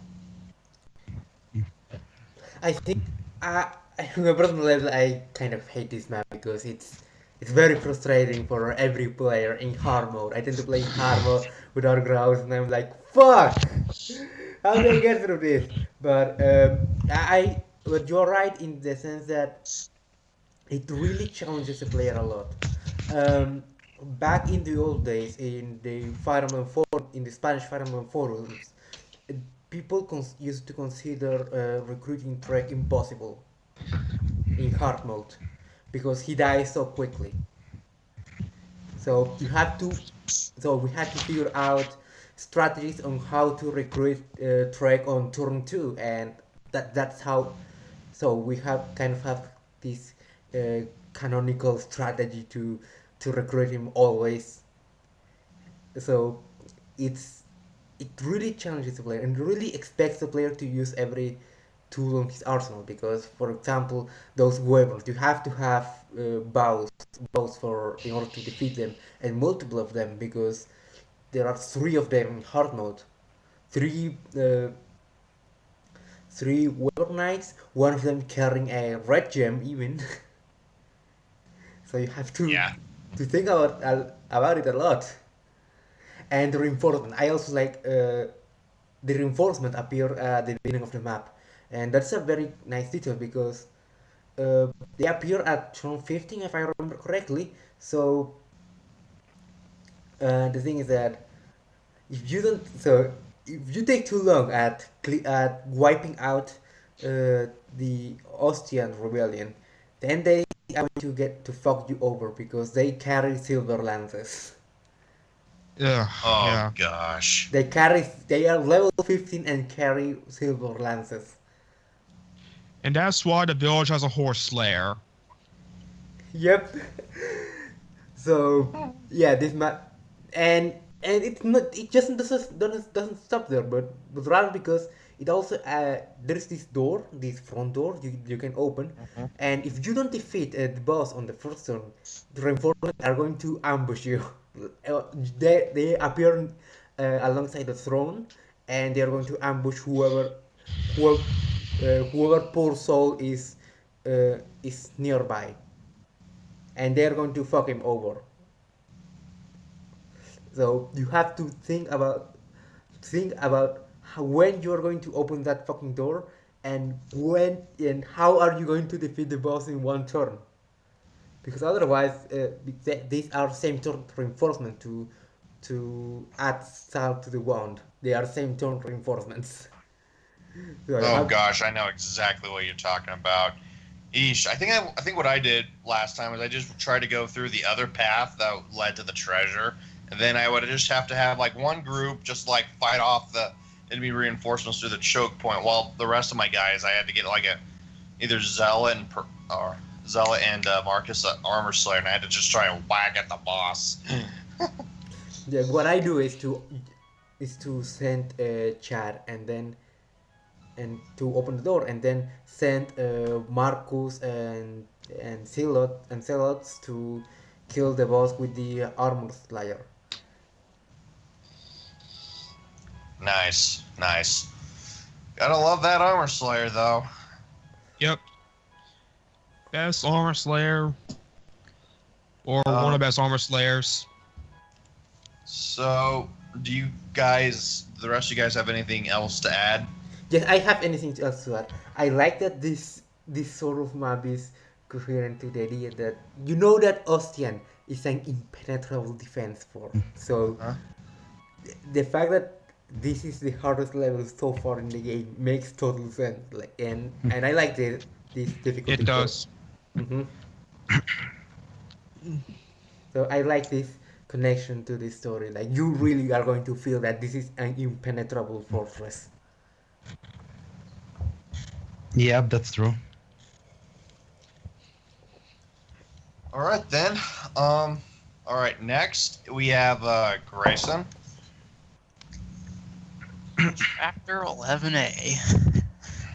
Oh boy. Klein and Tate's chapter, the infamous "Oh fuck, what do I do?" I love this chapter, but go on. Or, as they call it, Hero to West. This is basically the chapter that will fuck you over no matter what you do, if you make any mistake at all. Which is why I love it, because you have to be on your feet the entire time. Like, you cannot just breeze through this chapter with... You can't stomp through with Percival, you can't stomp through with Kritger and just murder everything in one shot. No, like, you have to recruit Tate. And then you have to use Tate to recruit Klein in order to get... It's... Actually, It's... Is it the other way around? Exactly. yes, it's the other way around. Chlorine recruits Klein. Klein recruits Tate. Okay, Shauna just makes her neutral. Mm-hmm. Yeah. But you recruit Klein, and then you recruit Tate, and then you defeat the boss, and all while brigands are trying to take out all the villages there. Yeah, which, there's so much to do. Like, it's such a hectic chapter that you absolutely have to plan ahead. You have to go in knowing that you are going to get royally screwed over if you don't do this right. It's a very punishing chapter for your mistakes. Mm. And it's a heavy, in order to get that Orion bolt, I think, yeah, you get an Orion bolt for keeping Klein's squad alive, right? Right. And you get an Elysian whip for keeping Tate's squad alive. Yeah, it's a very rewarding chapter too because of those 2 promotion items, and because FE6 is one of the least promotion item heavy chapter or games in the entire series. Like, you don't even get 3 guiding rings up until like chapter 23.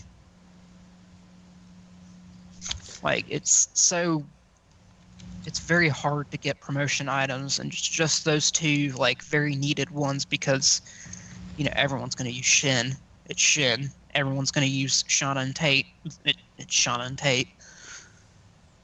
And then, Elysian Whip, Maletti. It's just one of those chapters where you have to heavily be ready. You can't just stall out and turtle, or else the brigands will take out the villages. Klein's army will completely snipe you to pieces. Tate will die, or her entire Pegasus army will die.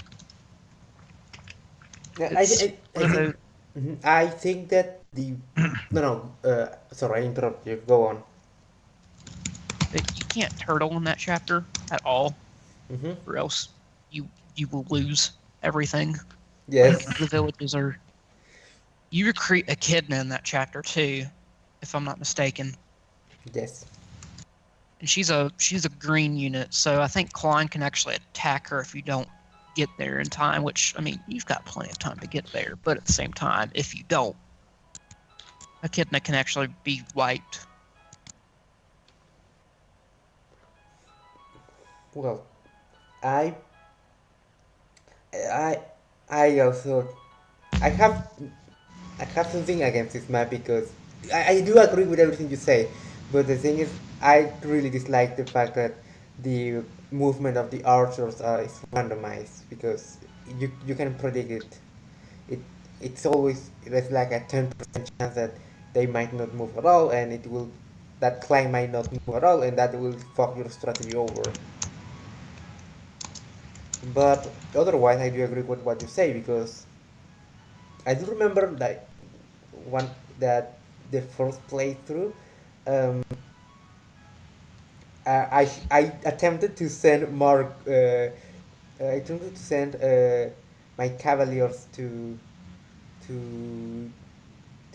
accomplish the goals, and it didn't work because even with cavaliers you are not going to be there on time, so you have to think about how to even get across the terrain, across the walls. So I sent on that place where I had Dick, I believe. So I sent Dick with the Hanax, and it still wasn't enough. And you mentioned fucking everything with Roger over, but you can't do that either because the map is filled with 1-2 range enemies. So Roger might be able to kill enemies, but he's not able to be an enemy-faced nuke. Yeah. That chapter's just. At the end of the day, I managed to discover that crack at the north side of the map, which, thanks to Jesus' brave axe, is easily breakable. But otherwise, woof. It's a very hectic chapter, as you mentioned. It's so intense of a chapter, and it's so rewarding too. You get 2 promotion items. You get 3 very, very useful units. Snipers in general are very bad, but Klein is actually he's actually a fairly good unit in general when it comes to, for a sniper, he's a good unit. You've got Shauna, who is a Pegasus Knight and one of the best Pegasus Knights. Just from a pure stats perspective, I know she comes much later than Shauna, and Shauna does a lot of more heavy lifting, but at the same time, Shauna is stronger than Tate total and is relatively same speed with more con. And then Echidna's just Echidna, a hero in a game where sword units are godly. And an axe unit with skill. Oh yeah, an axe unit who can use axes. Which is nice. It's just the entire map is just so hard but so rewarding at the same time. Has any of you seen the Paladin reinforcements? No. the Paladin mini boss that spawns from the bottom? Yes. Or the oh yeah, I did. They're particularly tough. I know that later in the map there's a slew of cavaliers in the top left. One of them has a killer lance, So you gotta prepare for that as well. I've seen the paladins on the B route of this map, but not the A route. For the A route, because I think Tate's actually better on the A route, or Gonzalez is better, right, on the A route. Gonzalez is better in A route, Tate's better in B route, but Gonzalez is kind of weird to talk about. Well, Tate's just good. Yeah, Tate's good regardless, like, because it's Tate. That and the From a strength. stats, That and the strength base. yeah, her strength base is much better than Shauna, and she's not as prone to RNG screwage that Shauna is. And like I said, personal experience means nothing, but my Shauna, my last playthrough, 9 strength at level 21. Oh, That's feels bad, beautiful. man. Yeah, Feels that's bad. why I use Shauna for the rest of the map, but for the rest of the chat or game. But at the same time, I mean, Shauna is definitely good, but Tate isn't as prone to that RNG screwage. Her strength growth is also higher. It is, but Shauna, I believe, has more aid. Yeah, because Tate has higher con. But at the same time, you know, Tate's not as weighed down. Yeah. And in a game where enemies have somewhat competent stats,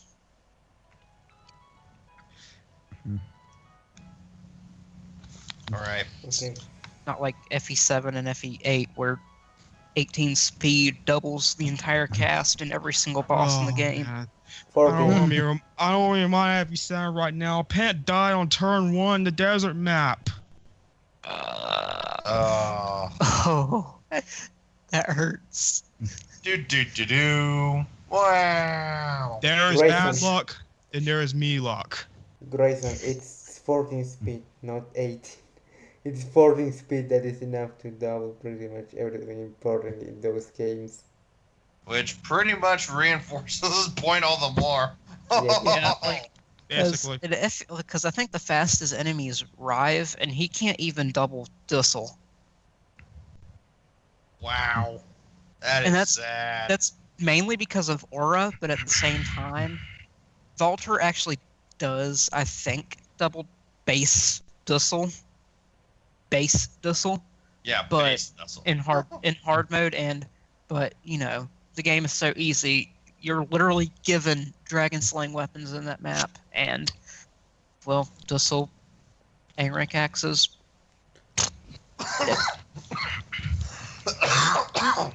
It's just speed actually kind of matters in FE6, unlike in 7 and 8, where you know 14 speed is enough to double the entire game. Skill also matters in Binding Blade 2, where your chances of missing are a lot higher. Enemies actually have a void, whereas in FE7 and 8, it's like enemies are like, "What's a void?" Well, They also, have you know, dodging lessons from Gohan. FE6 weapons in general have lower hit.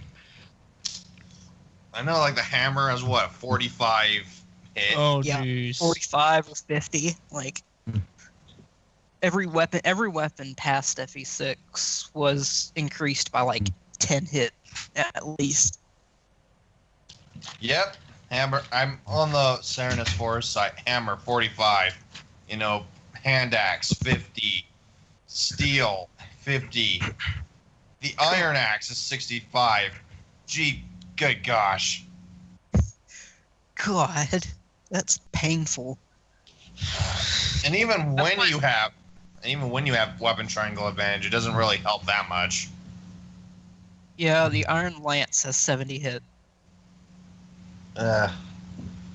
The Maltet actually has 80 hit though.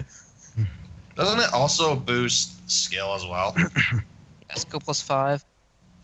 Actually, the Iron Lance is one of the lower hit rates. Like, I mean, the Steel Lance is 55 and the Silver Lance is 65, but the Brave Lance also has 70. The Horse Slayer, Killer Lance, and Axe Reaver have 75 hit. And then So yeah, go on. the Gantz Lance and the Spear has 65 each. Like, skill matters. which is a big reason why, which is one of the many reasons why Rutger's so good. He can actually hit something. Yeah. Well, and Great. absurd Great. Swordmaster crit bonuses, That's 30% sexy, instead of 30%. 15. Same strength base as Marcus. G frickin' G, man. Anyways, Ricker in general is just. does anyone have anything to add? No.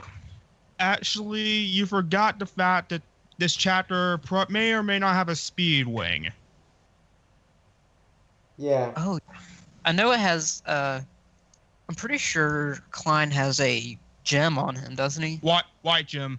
White Gem. Yeah, and that's a lot. That's like 10,000 right there. Rolling Here, in let the me- dough. Let me check. 11A. Yeah, you get Rescue, Orion's Bolt from Village, Dragon Shield from a village, an Axe Trigger from a village, 500 gold from a village, Speed Wings from a village, Angelic Robe from a village, and Sleep from a village. And you get Orion's Bolt, Elysian Whip, and a Hero Crest. You get a Hero Crest for visiting all of the villages, and the Orion's Bolt and Elysian Whip for Tate and Klein's soldiers surviving. So you get a lot. You get tons of money, you get a weapon, you get sleep and restore, and you get 3 stat boosters. And 4 promotion items. Yeah, it's very rewarding. Yeah, it's probably the most rewarding chapter in the game, if I'm... Well, yeah, if I'm correct. Well, chapter 16. All right. So moving on. Blaine, you're up with chapter 13. I really like chapter 13 from both a story point and a gameplay perspective. The story part is probably one of the most important parts of the game. Like Zephiel was about to kill Guinevere. Milady finally joined Roy. Cecilia almost died. And this is part of the game where we figured out why I truly joined Burn. No, and the chapter itself is like you split into you split into 2 parties. One party just to get a body ring, the other 2 just to dispatch a lot of ballistas and wire associated with it. You gotta hurry in that map because the paladins who come from behind will swarm you, and not only that, but you gotta figure out a way how to take down the hero as well, and that hero is really deadly. Milady joins you, and she's like one of the most important units in that chapter, and that's pretty much her weakest. Probably the best unit in the game, too. No, not probably, is.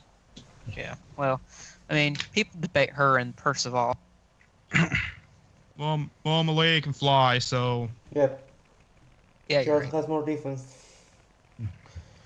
Yeah, and the chapter, I like it a lot because, well, it feels very rewarding to play, and not only that, but there's just a lot going on despite they're not. It looks like there's not much going on, and it's kind of linear in a sense, but I really like it because it's very satisfying. The story is very important, and overall, it's just a really fun time. You can also choose to recruit Percival early, but if you're in hard mode, you shouldn't. Because he doesn't get bonuses. Yeah, and let's be honest, will Percival really be useful in the desert map? No one wants Yeah. Man's got a point there. Yeah. Forgot that, yeah, Sophia and Cecilia joined chapter 14. That's the infamous Fog of War desert map. Well, to be fair, like in her defense, that Sophia can be used as sleep bait, and well, she does have a staff rank, and even afterwards, Air Calor chip is really good. Yeah, Cecilia's actually not a bad unit from support standpoint. I mean, combat-wise, she's atrocious. Yeah. But, you know, from her in general, like, her staff rank with how, you know, awful ranks staff rank is in the game. So I think you can go most of the game without ever achieving S rank staffs, and I don't think staffs in that game have other staff experience like, you know, other games do. Like, because I know in FE7 and FE8 actually have, you know, staff levels. Like, the men will give like 4 weapon experience versus 1. But in this game, all staffs give 1 weapon experience, if I'm correct. Yeah, it does. Weapon ranks in general are hard to build in this game, which I do kind of like in a sense, and which is why Saul is very good. Oh yeah, definitely, and which is why Cecilia's base staff rank is good. Yeah, basically, and that pretty much concludes my point of map. Basically, too long didn't read. Storytelling and gameplay perspective, I think it's just a really well-made map. It's one of my favorite maps in the series, and my favorite map in the game. Nice. I really don't have anything to add. Yep, you covered it well. Well done. Well, all I right love then. a lot of these maps from story's perspective. Like, it made me realize how most of the maps in these games are just so connected with the story.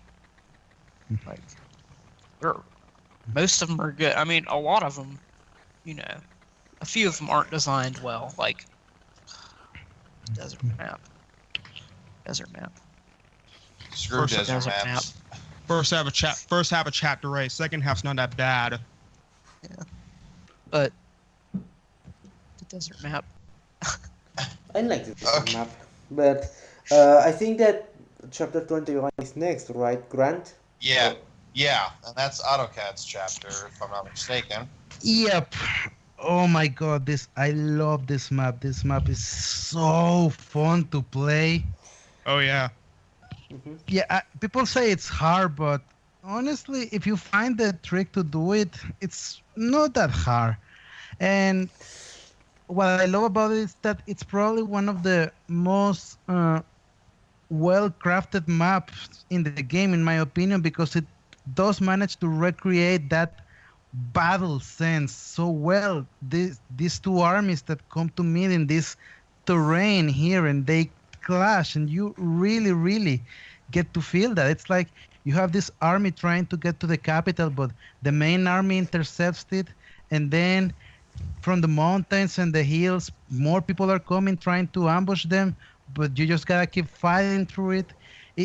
They recreate that feeling so well with this map, and honestly, it's so fun because by this point in the game, I'm the kind of player that goes to the arena a lot, does boss abuse. It doesn't really bother me because in the end, I know I can have very powerful units that can help me through the game. And when I get to this map, one of the things I really love to do is just leave my best units there and just slaughter everyone who comes. Air Caliber, Lou. Mine was very stat blessed, and he just killed everyone. Oh, yeah. He's just sit there and, okay, motherfuckers, come here. Right, step in the line. You die. It's so fun to play. I really like that. But I also know that I think this map is kind of designed to make you rush as much as possible because you have to get to the boss before they destroy the divine weapon. But I think it gives you just enough time to kind of have fun a little bit, fighting with everyone. Or you can also leave it there, leave some units to go to the southern fight. Murdoch, which, oh my god, Murdoch he's thought. He's a thought unit. Not even with magic you can damage him that much. As it should be. You can As use it an should armor be, yeah. slayer though. I know, but oh yeah. It gives you weapon triangle advantage against them too. I remember, like, I was watching Don 0% growth run. He's like, "Oh yeah, this boss really isn't anything," and then he just like obliterates him with Percival and the Armor Slayer. I'm like, "Oh crap! Why didn't I think of that?" So I always try to save at least a few Armor Slayer uses just so I can kill Murdoch with them. Yeah, I never really tried that myself, honestly, because the first time I went to fight him, he was like a rock. He just wouldn't move. He's kind of like.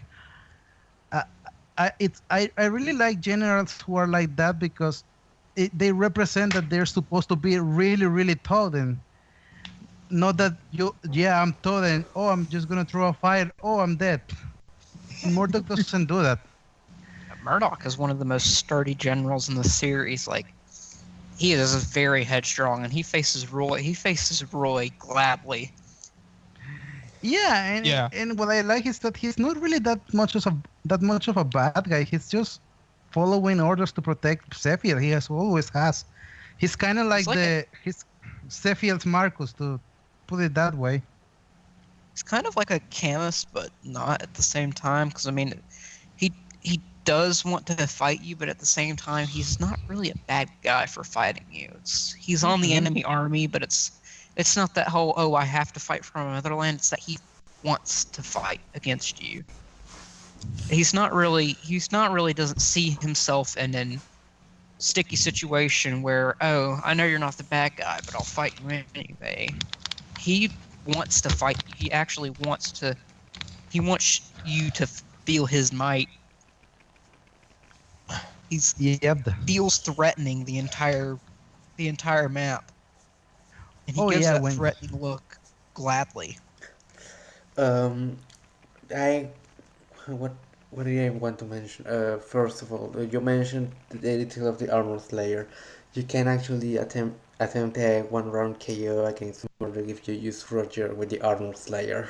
I think you need a capped strength or something. You always have a one turn for everything, don't you? Pretty much. I said one round KO. If I wanted to one turn the map, I would have everyone with max warp stuff or something. But leaving aside that, I really like this map because of the reason you mentioned. It's probably the only map I'm aware of that reaches the amount of enemy cap. Because I don't know if it has happened to you guys, but the map has so many enemies that the game actually has an amount of enemies that can be on a map, a maximum amount, and this map is the only one that fills it really fast to the point that you're going to get swarmed by wyverns. I think that the idea is to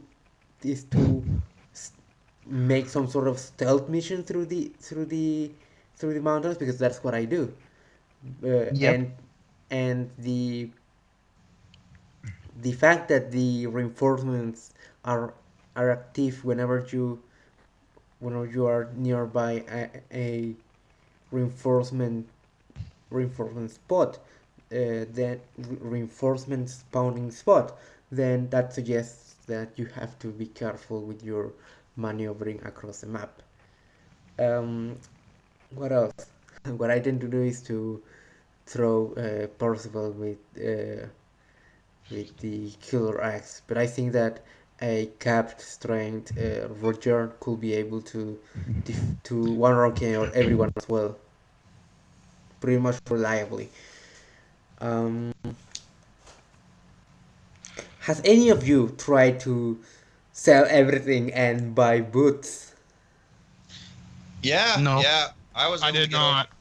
I was able to get over like 100,000 gold during my last playthrough, and I just bought like 1 billion different stat boosters, including boots.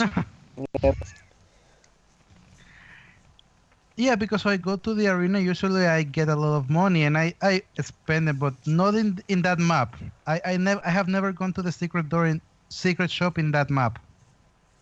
Shield, you're going to see So that is- filling your. Is that what people? Is that what people in LTC runs do? They sell all their stuff and then in the secret shop just buy every stat booster and just max out Roy's movement and Everyone's strength and movement. speed. Just charge Murdoch or charge Z-Fuel. Yep. I gotta try that sometime. It's very. I never tried it, but it looks extremely creative. Oh yeah. It seems really fun too. Just clicking on Roy once and seeing like his blue tiles cover the entire map. Yep. Just being able to ferry the entire world with a single huff. Globetrotter Roy.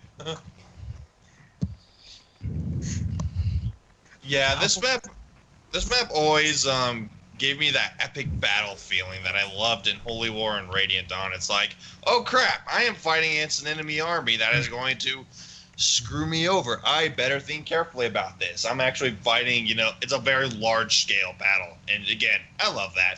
So I always appreciated Chapter 21 for that. Yeah, but it's really good. I also appreciate Chapter 21 because of this secret shop thing we have been mentioning, but the thing is that this whole aspect adds a layer of strategy that later games don't really have, and that is to spare your entire money for this particular point. Like, this makes the choices that you have made throughout the playthrough relevant, because if you have spared enough money, if you have saved up enough resources, it will pay off here. You get what I mean? Yes. Yes. Definitely. And I love that point where you get into that game, like in FE3 and FE1 especially, you just buy every stat booster and just max out all of your units. Like, I love seeing all those green stats. And then, those units who got heavily screwed, like my level 9 Shauna, which hit the bench really hard as soon as I got tape. I miss my old Shauna, but my computer crashed whenever I had that Shauna. Oh, that's sad. Press F to pay respects. F. For me, F. F. Okay, does anyone have anything to add about Chapter 21? no, Not it's really not cool really. fun map. Okay. All right, I Ronaldo. love that chapter. Actually, It's what one of about Milady? Like, doesn't she get some development in that map too? Yeah, Oh, she- yeah. Yeah, Gale. She talks Gale. Yeah, right. I don't like Kale. Sorry. Yeah. I can see why. Maybe predictably, I don't like him. But So you just circle around him when you go with Milady in the map? no, I don't even let him spawn. I just warp Roy. I don't even let him spawn. He's the Camus, right? Yes, Yeah. he's a chemist. God damn it. Yeah. Fuck you, Gale. Yeah. Camuses are pretty bad. Yeah, basically. It's a P-star. Well, yeah, it's his Ish. star. I mean, His char's great. What did I discussed in the Sacred Stones podcast, off topic, but yeah, Wash is really good, but The derailing, you know, I the actually great thought you did a derailing great job podcast. in that. What did my lady say? we derailed so hard in that podcast, so like, Yeah, I noticed. but Anyway, I mean, hey, when it came to Camuses, I mean, I had to say, Selena's Camus. Here's a good Camus, Ishtar. okay. I appreciate that. I saw that in the podcast, and I was like, "Good job, Grayson." It's like anytime a Camus comes up, the only one that really sticks to me is Ishtar. Same here. I mean, Reinhardt's good and all, but he's not Ishtar. No one's Ishtar. That Dire Anyways. Thunder and Hero stuff. Oh yeah, Death Blow. Fuck 41. Anyway, Heck. Yes, Ronald? yes, Horse it's bus. my turn. Oh, Yeah. So chapter 22. Yes, chapter 22. The main gimmick of Oh. this map is to open the central door, uh, and in order to do that, you have to activate two switches and have units lie on these switches for a turn. Um, at this point, you might be able to have your movement capped in every unit if you have bought boots in chapter 21, and if you haven't, then well, I'm not going to blame the player, but it's going to last longer. The thing is that I think that this chapter in particular makes use of everything in spite of the gimmick, because uh, your armies are split, and and the existence of Marlinus allows to be able to trade to trade to send the warp stuff to the convoy and be able to warp people to these switches, and I like the detail. um, you know how satisfying it is to see your units having capped movement and reaching the Zephyr's throne in like uh, 4 turns. It's a lot. It's really lovely. Yeah, this is why I think the Merlinus is a great unit. You know, Oh, yeah. Merlinus has been voted in Reddit as one of the best units, like one of the a high tier unit or something. It's interesting. It's interesting. Definitely one of the most interesting units I've seen. Yeah, a convoy character. That's definitely not something you see every day. Although I think I prefer FE7's Yes, approach to it. I do as well. Oh yeah, for sure. Because you can I train too. Merlinus. You can train Merlinus. He doesn't Poor waste. He doesn't waste his slot, and at the same time, he's not. Yeah, he doesn't waste his slot, But maybe, and his level up system is but maybe awful. the idea, but maybe the idea is that Merlinus has an opportunity uh, because, uh, because if you don't if you deploy him, you might be able to have access to a lot of things. I think that the game could have handled that particular aspect better, much better, in, especially when we talk about the experience system. Has I don't remember if Merlinus in FE7 is that much stronger, uh, in the sense that has is he immortal or something in that game? I don't remember. I know once I had Merlinus when he was like leveled up. Like some cavalier in FE7 tried to hit him, and he freaking missed. I don't know how Yeah. you missed. I don't even know how you missed Merlinus, but he freaking missed, and it was beautiful. I think Merlinus has like 100% speed and luck growth or something. Well, I Does think anyone ever- Merlinus is gone. Does anyone ever go through the time to let Merlinus get hit 2,000 times No, just No. to reach level 20? Don't even bother. Like, no. No.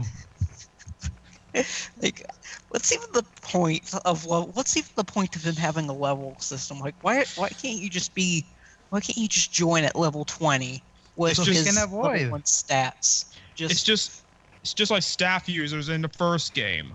Oh, that's what I was thinking of. Yeah. Someone But else even thought- but even in FE1 or staff users, they get more than 1 point of experience. Well, yeah, it's true. They get like 30 points of experience per avoid, which prompts them to um, level up a bit fast if they face enemy outlaws. Now that doesn't make any sense because they have Oh yeah. shitty growths, but Plus, it's FU1. It's literally the But- first Fire Emblem game, and one of the most awkward and clunky systems in the series. And I mean, you'd think after like 6 games they'd progress from that and not make a mechanic somehow worse. Oh my. Yeah, that's yeah. Because they Basically. took that staff avoiding system and instead of getting like what 20, 13, I don't know, 13 to 20 experience, you get one. Do. Oh. Well. It's like you're not Anyways. even like the entire game. You might not even get a single level up on him. I haven't ever gotten, and I have played the game many times. Pour all your stat boosters into Merlinus. I What never the got. fuck? He never got a single point of experience from me.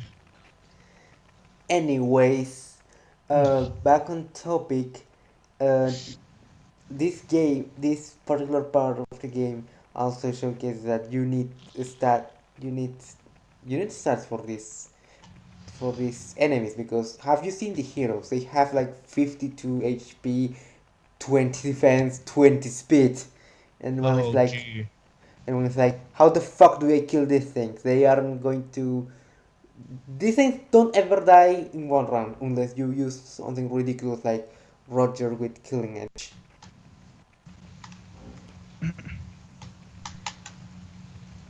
Anyways, that's what I could say about this map. I've liked this map. Like you brought up, I do think it actually executes the gimmick well. Something Fate's never learned from. And yeah, Something that Fates ruins, like Fates ruins everything. hashtag Fates ruins everything. Anyway, I Isn't think it this, does a. now that you mention it, isn't this like some sort of Dragon Bane thing isn't this some sort of precursor to the Dragon Bane thing? Oh gosh. So Oh, actually, Yeah, Fate yeah, actually ruined something. So then you can argue that Roy is like the OG Pimp Lord that Corrin took to 11.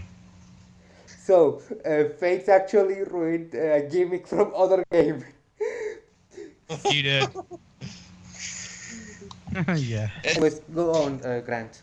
It's like everything that the series did slightly well, Fates took and turned it into a pile of trash. That's what Fate does. And then You can't have a Fire Emblem podcast without Fates hate. hey, I'm okay with this. I was hating on Conquest before it was cool. When I initially made my super angry thermonuclear hate rant reviews, like everyone's like, "You're just so butthurt and salty." I hadn't even played the game. I hadn't even gotten the game when you started hating on it, and I was like, "What's so wrong with it? I mean, it's Fire Emblem. I mean, it's got to be somewhat good." And so, because I wanted to have high hopes, because everyone was telling me, "Oh, this game is awful," and I was like, "But I've been waiting for like 4 years for a new Fire Emblem game." They always do. They always do that. I remember when the teaser came, I was like, oh my god, this game is gonna be a piece of shit from the teaser, and everyone was like, no, give it a chance, give it a chance. The trailer comes, it still looks like a piece of shit. No, give it a chance, give it a chance, give it a chance. And finally, more information comes. The game still looks like shit. Give it a chance. The game finally comes out, and it's a piece of shit. And everyone's, no, it's because you gotta play it. Oh my god! It's like, I actually thought the trailer kind of looked good, but that's because Fire Emblem in general didn't have trailers before Awakening. But anyway, I thought it looked somewhat, all right. I was like, cool, that whole two kingdoms idea, nice. And then you get Corrin. Corrin. In my Corrin's case, Magical Adventure. Corrin just took a dump on our hopes and dreams. In my case, I did believe that face looked horrible from the very first moment I saw it. It was like dislike at first sight, and every time something was revealed about the game, it went worse. Like I saw my castle and something inside me broke, and then the game was released, and even if my expectations were at the floor, the game managed to be worse than that. When I first played Fates, I hadn't played any SNES or NES Fire Emblem game, and so, I was all like, oh, this is probably going to be pretty good. And I decided to go into classic mode because I wanted to be cool, and it was like, whoa, I'm not being casual anymore like I was with Awakening. And I was doing well, and then I kind of liked it, and then Corrin let Hans murder the entire village, and I was like, what the fuck are you doing?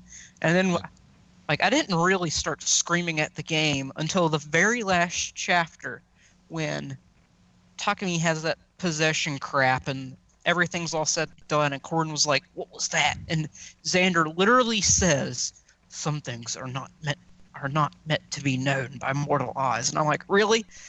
Really? You had to bullshit your way out of an entire plot line, and then you bullshitted your way out of an explanation for a bullshit mechanic? Fuck you.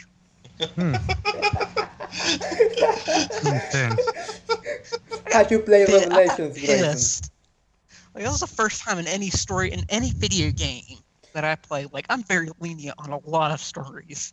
Or was very lenient on a lot of stories. But, like, when I played that game, oh my god, I just wanted to, like, I can't believe I wasted $90 buying Conquest, then buying Birthright, then buying Revelations, hoping there was something good there, and Revelations turned out to be the worst one. God damn it! I find that relatable. I find I was so sad, and that's why I like being in an FE6 podcast, because FE6 has a good story and good gameplay, and good characters and somewhat good mechanics. But going back on topic, since we just derailed super hard. Yes. Not as bad as the Sacred Stones podcast, man. We derail like every 5 minutes. Guys, let's focus.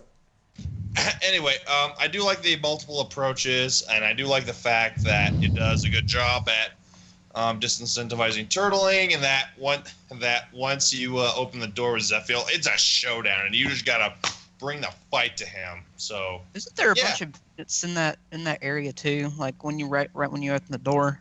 Yeah, pretty much. And it's all covered too. Like you can't see into that room until you open it, right? Right. Yeah, I love how you have to have Roy be in front of that door. Yeah, pretty much. I stole your thunder. That's all I had to say about the map. Yeah.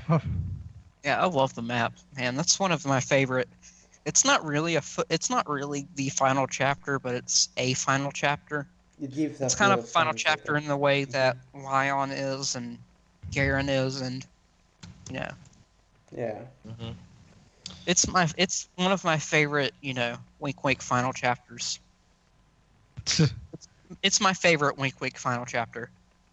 And I say Wink Wink final chapter because it's that chapter that's right before the real final chapter. Even though it says final, but then no. But wait, there's more. You gotta fight the big dragon. Gotta fight the easiest final boss in the series. Oh god. It's not Dragon Scale plus what comes next, Grant? Luna plus Vantage plus Ignis plus. Oh jeez. Rifle God plus 30% and everything. What's the next topic, Grant? Actually, we've come to the end. So we have to say some conclusions, right?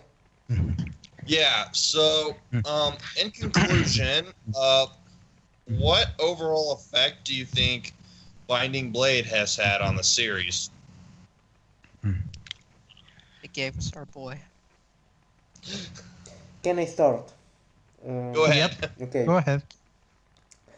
I think, as pessimistic as this may sound, I think that Binding Blade is some sort of the start of a decadence, because I like Binding Blade a lot myself, but let's be honest, the absence of Kaga shows, and it's an absence in the sensibility that they Kaga games used to have and this game has. This is some sort of a transition game between what is going to be the modern, newer era and Kaga's era.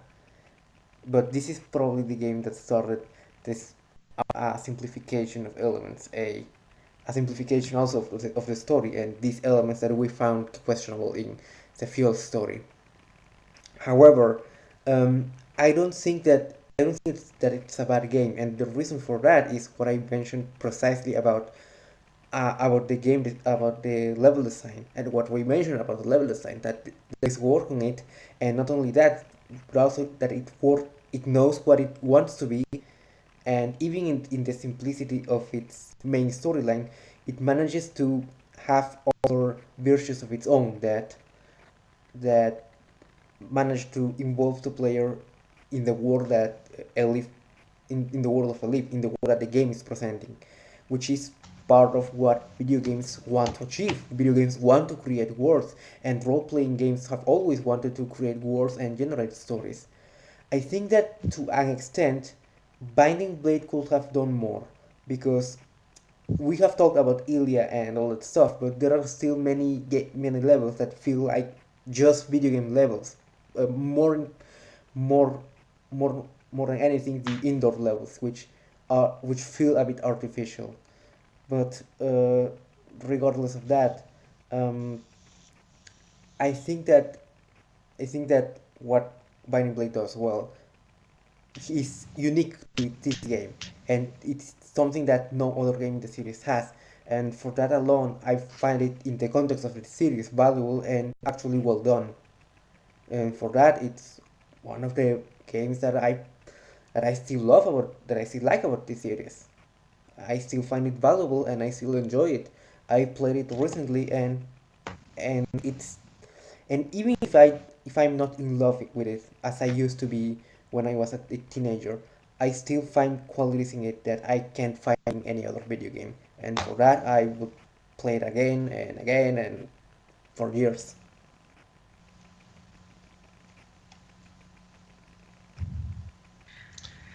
Yep, I agree.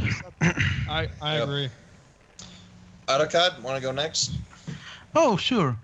I think this game at some point it was considered one of the worst games in the franchise, which I never understood why, because this game is really really good. I think it may be not as good as the games that came before it, but like Ronald said, it's a transition game. It's Nintendo trying to make something I mean, Intelligent System trying to do something different. And whether that's good or bad, well, it's up to debate. But honestly, I think they did a pretty good job at it. And this might be a little bit of a stretch, but the ending of the game kind of leaves you with that hopeful feeling that nice things will come. It's gonna get better.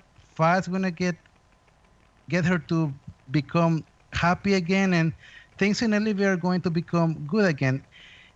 It kind of makes it feel like this franchise it's going to have a shining future. I think that's what they're trying to make you say, that the franchise has a brightful future, even if Kaga is not gone.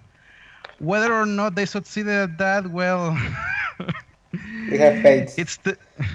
it's debatable, but they think that they were optimistic, and maybe at some point they lost their track, but they had the intentions to keep the franchise going. But we know what happened. Lynn happened. Oh gosh. Uh, It's Anyway, interesting. I want to add something. It's Go interesting ahead, that go you ahead. mentioned about the ending because it's also how I really like Fire Emblem endings and they are really nice and they are really beautiful.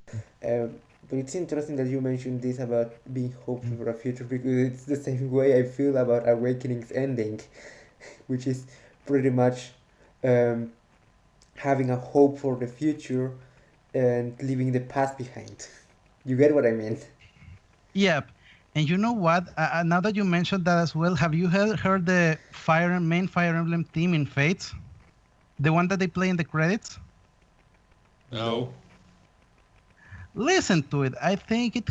I don't know. I feel there's some kind of sense of regret in that theme. Like you can hear it, and it kind of makes you feel like we're sorry we fucked up. But this is still Fire Emblem. Listen to it. It's the main theme. It's still Fire Emblem, guys. So because it's known at this point that people that made Fates know they fucked up. They know they went too far.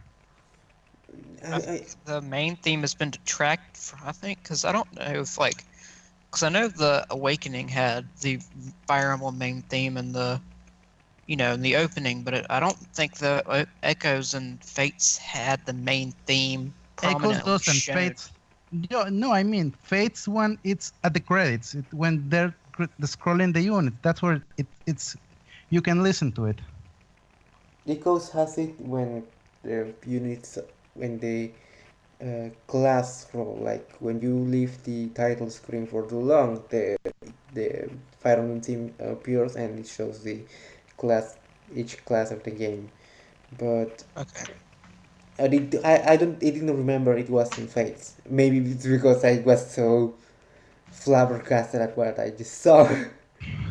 But yeah, what I'm trying to say is that I feel that they are trying to get their shit together, because even after all these years they haven't, and that's really sad. I mean, they really haven't. How to say it? They really haven't gotten over Kaga's departure. Like we might like or dislike some post Kaga games more than others. Like I know, Grant, you like It's Telius more. You like Telius, it's and I like Elive a lot. I feel like post-Kaga games seem to hold your hand too much. Dude. If they didn't Yeah. hold your hand so much, they'd be so much more likable. Like if Sacred Stones, it has a really great story, and if it wasn't so easy, I think everyone would love it so much more. The same with Path of Radiance. It's so easy, and then Radiant Dawn it's just flat unbalanced. Yeah, It's there's just, definitely. Yeah. Kaga is what Sorry. held the entire series together. You did.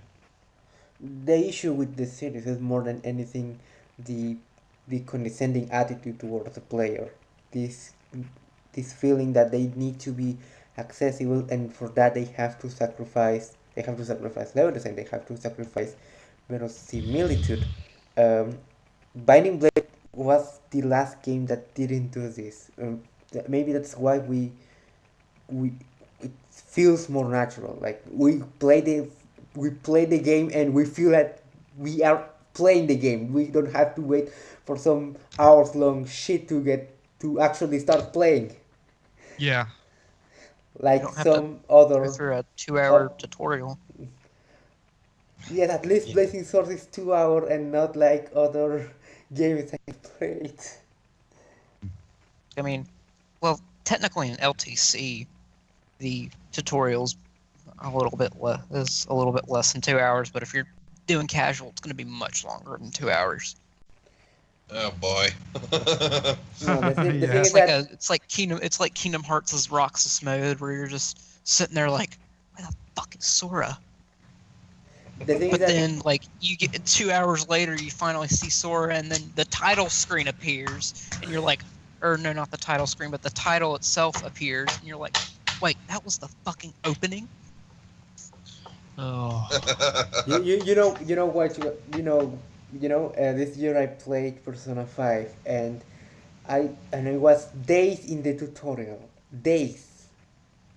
I lasted days in that goddamn tutorial. Oh. I think that the number in the title is the amount of days that you have to wait to actually start playing. Like that's how awful it is. That is unfortunate. I just hate, long tutorials that are unskippable. Like, FE6 actually did the tutorial mode one of the best. It's an optional tutorial. Yep. Yep, it is. Like, you can completely avoid it if you want to, and it's not that whole. it gives you the option of, I've played a video game before and then not a fucking Yes, exactly. I hate how other games treat you like you're half brain dead, but FE6 doesn't treat you like you're brain dead. It throws you into the game. Like, if you want to learn how to play the game, if you've never played a Fire Emblem game before, go under options, hit tutorial mode, and you go into a single chapter of Boris teaching Roy. He fits it kind of in with the story too. It's Boris teaching Roy how to fight, and Bolt comes in later and teaches you that all of that in a single chapter, and not 10 like in lens mode. And it doesn't force you to move places either, like lens mode does. It has to tell you which button to press. Yeah, like, and then in Fates mode, it doesn't. God, like Fates and FE7 have the worst tutorials of the entire series. The product doesn't even require you to move. Yeah. Yeah. That's what gets me about Fates. It's like you don't even have to press any buttons. You just have to wait. You just have to wait, and the game just plays itself for you. Yeah. Good night, nurse. I do like how Awakening's tutorial mode is able to be turned off. It's actually under. I don't know if you turn it off on easy mode or not, but I know in like hard mode and beyond, like you can actually go under options and turn off the guide. All right, so back on topic. Grayson, what kind of conclusions would you have to add to the question? Well, basically the same thing I'd add regardless. Just the whole, I'm very glad that, they did transition to Kaga very shakily, but they did transition regardless. They didn't give up on the series altogether, which is something that was a definitive possibility, because Kaga basically molded the series and made the series what it is, and how well he impacted the series. It's just, when Kaga was gone, they didn't know what to do almost at all, but they carried forward and made FE6, and FE6 is a really underrated game for what it gives and what it gets. I just hate how poorly it's treated because, Roy is an awful unit. So the game's awful. Roy sucks. Balancing sucks. Ugh, everything sucks. My RNG. I think this already. My Shauna was terribly, so the game sucks because RNG is bad. Oh my god, yeah, I hate people who do that. I do too. I think that those are nitpicks that pretty much fail to grasp the overall what the game is trying to convey.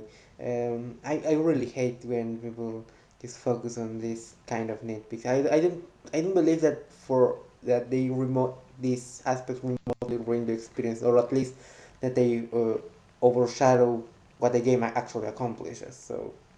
Mm-hmm. Yep. And I like how tough this game is and how unforgiving it is for certain mistakes, like 11A, obviously. And, Chapter 13 and how intense a few of the chapters are. And I definitely love that the game is actually not piss easy and doesn't hold your hand.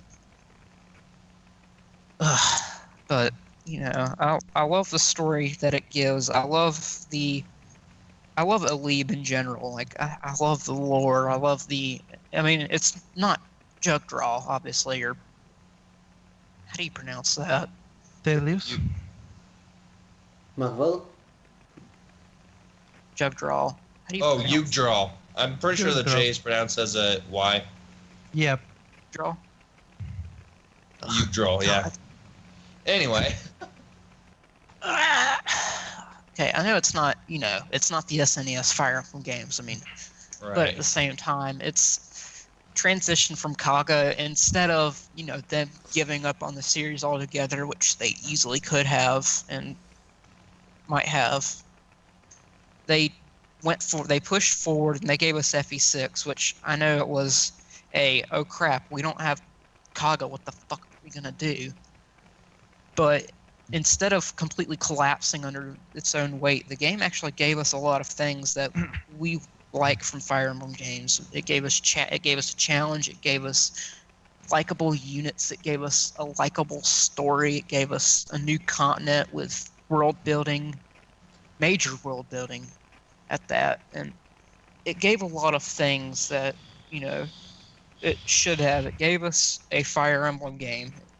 It gave us what we would normally expect from a Fire Emblem game and what we would want from a Fire Emblem game.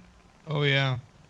And it's actually, like, I know I've said this like 5 times already, but it's actually difficult too. Like, past FE6, most games are very, very easy. Like, you could say Radiant Dawn is challenging, but Radiant Dawn gives you horror.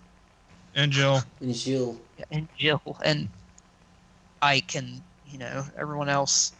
But No, I'd still say Radiant Dawn is more challenging than a good number of games. Yes. Not as challenging Yeah, as a Binding Blade, but yeah, I get Yeah. it.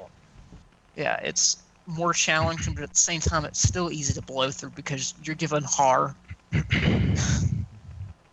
And, most games past FE6 are easy. Like, I mean, you got FE12 and FE11's Hard 5, the most unforgiving modes in the entire series, but at the same time, their normal modes are, like, so easy to blow through. Wing Spear. No, it's not. That's not even necessary. Mark can solo the game in 12 minutes. There are speedruns of Shadow Dragon of 12 minutes in normal mode with Mark soloing. Oh, wow. Jesus, I did not know that. Well, to be fair, it is normal I think mode. the speedrun of Fate. I've seen a speedrun of Fates in 45 minutes, but I did not see a 12-minute speedrun with Marth. I'm gonna watch that. Thanks for pointing that out. I'm gonna see how funny that is. But yeah, like the early modes of Shadow Dragon and FE12 are very easy, and of course, hard 5, but at the same time, that's a hard 5. Binding Blade doesn't give you 5 levels of hard, it gives you 1. And Binding Blade hard mode is definitely much harder than Shadow Dragon and Mystery of the Emblem hard 1. Definitely. I like Definitely. I like that it's definitely challenging, and I like how every unit, like with the GBA Fire Emblem games, every single unit has a personality trait. And every single unit has personality, and I know the bounce isn't good because, we don't have Mr. Bounce is my passion. Paul said he created. But at the same time, I mean, it's got a lot of the stuff that a Fire Emblem game would definitely want.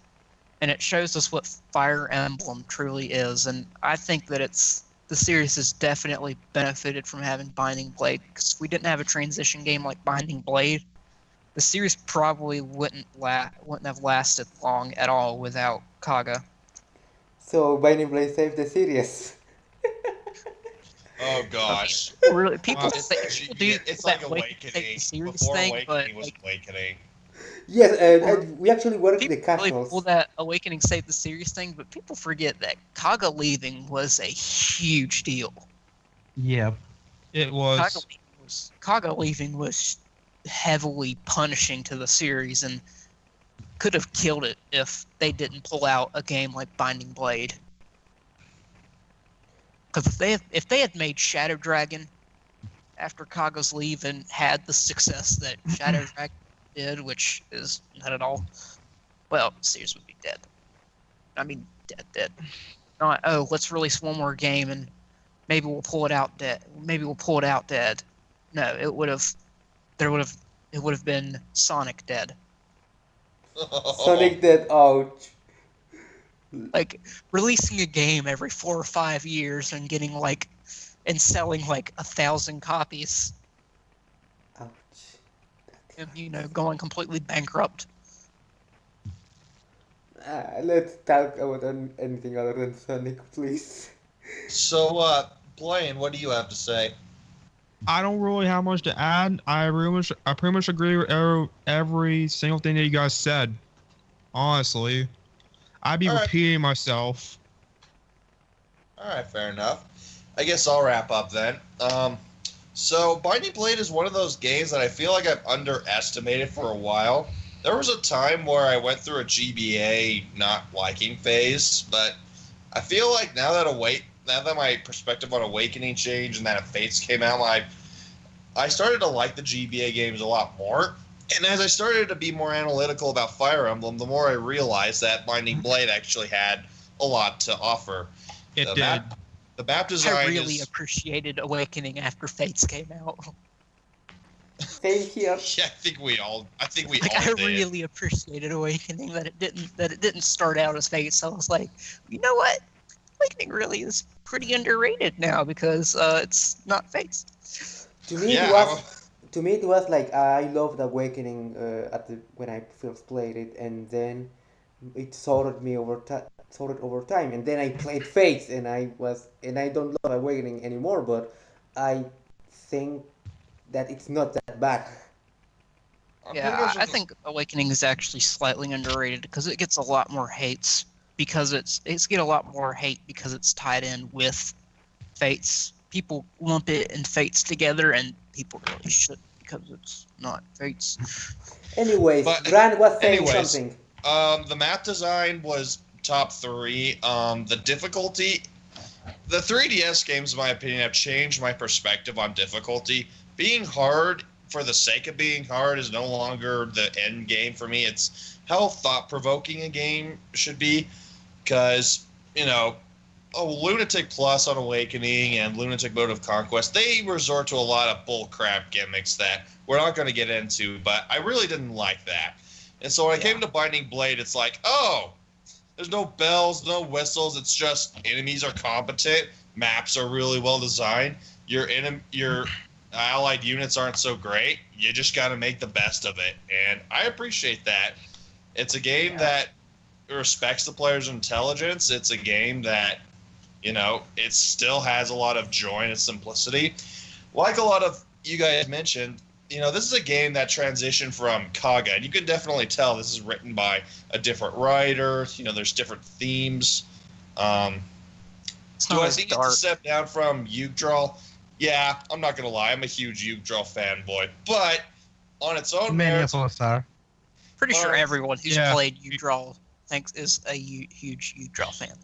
We are. Most. Anyway, but the point is that, on its own merits, it has a lot to offer, and I'm really glad, and I feel like I'm really glad that I'm turning around and that I'm enjoying Binding Blade. In fact, I currently have it in my top 5 right now, just because I think it's even more fun to play than, say, Fire Emblem 3 and Fire Emblem 12. It just gave me a lot of what I wanted, and I do think it is an underappreciated gem. It is. It truly is. It's really one of my favorite games. It's my favorite one of my favorite game. GBA games in general, and one of my favorite Fire Emblem games.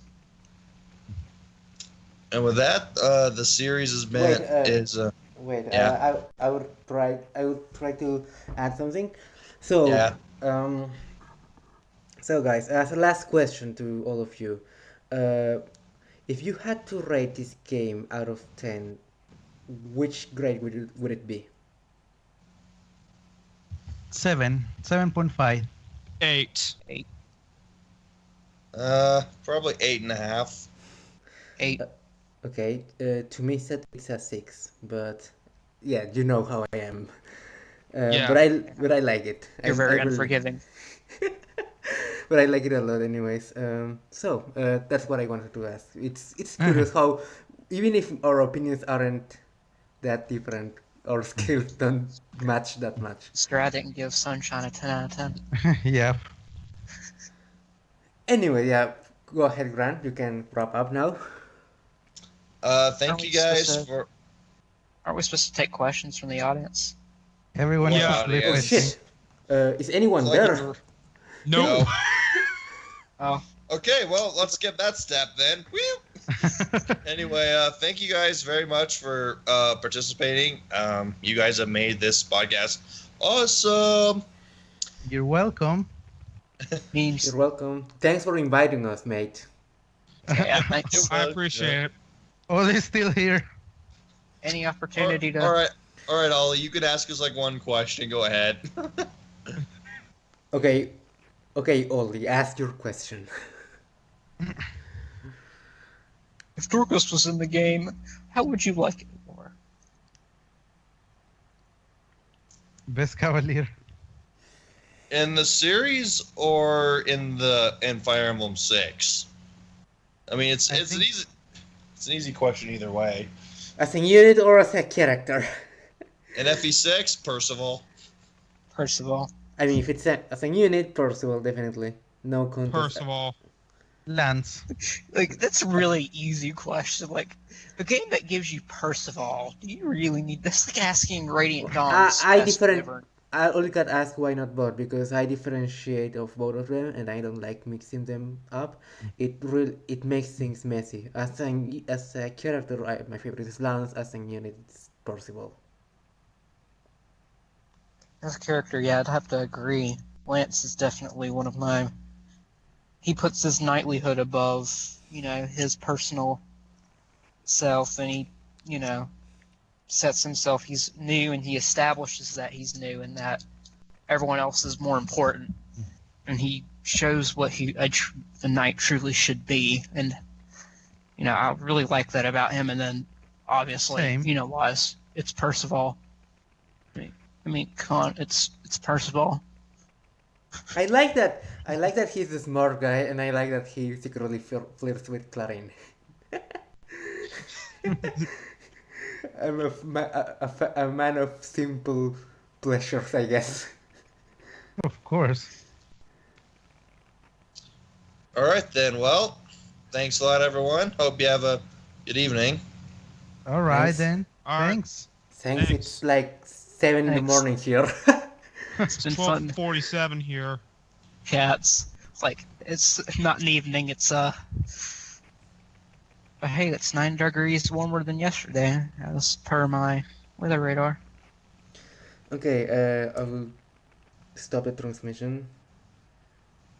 And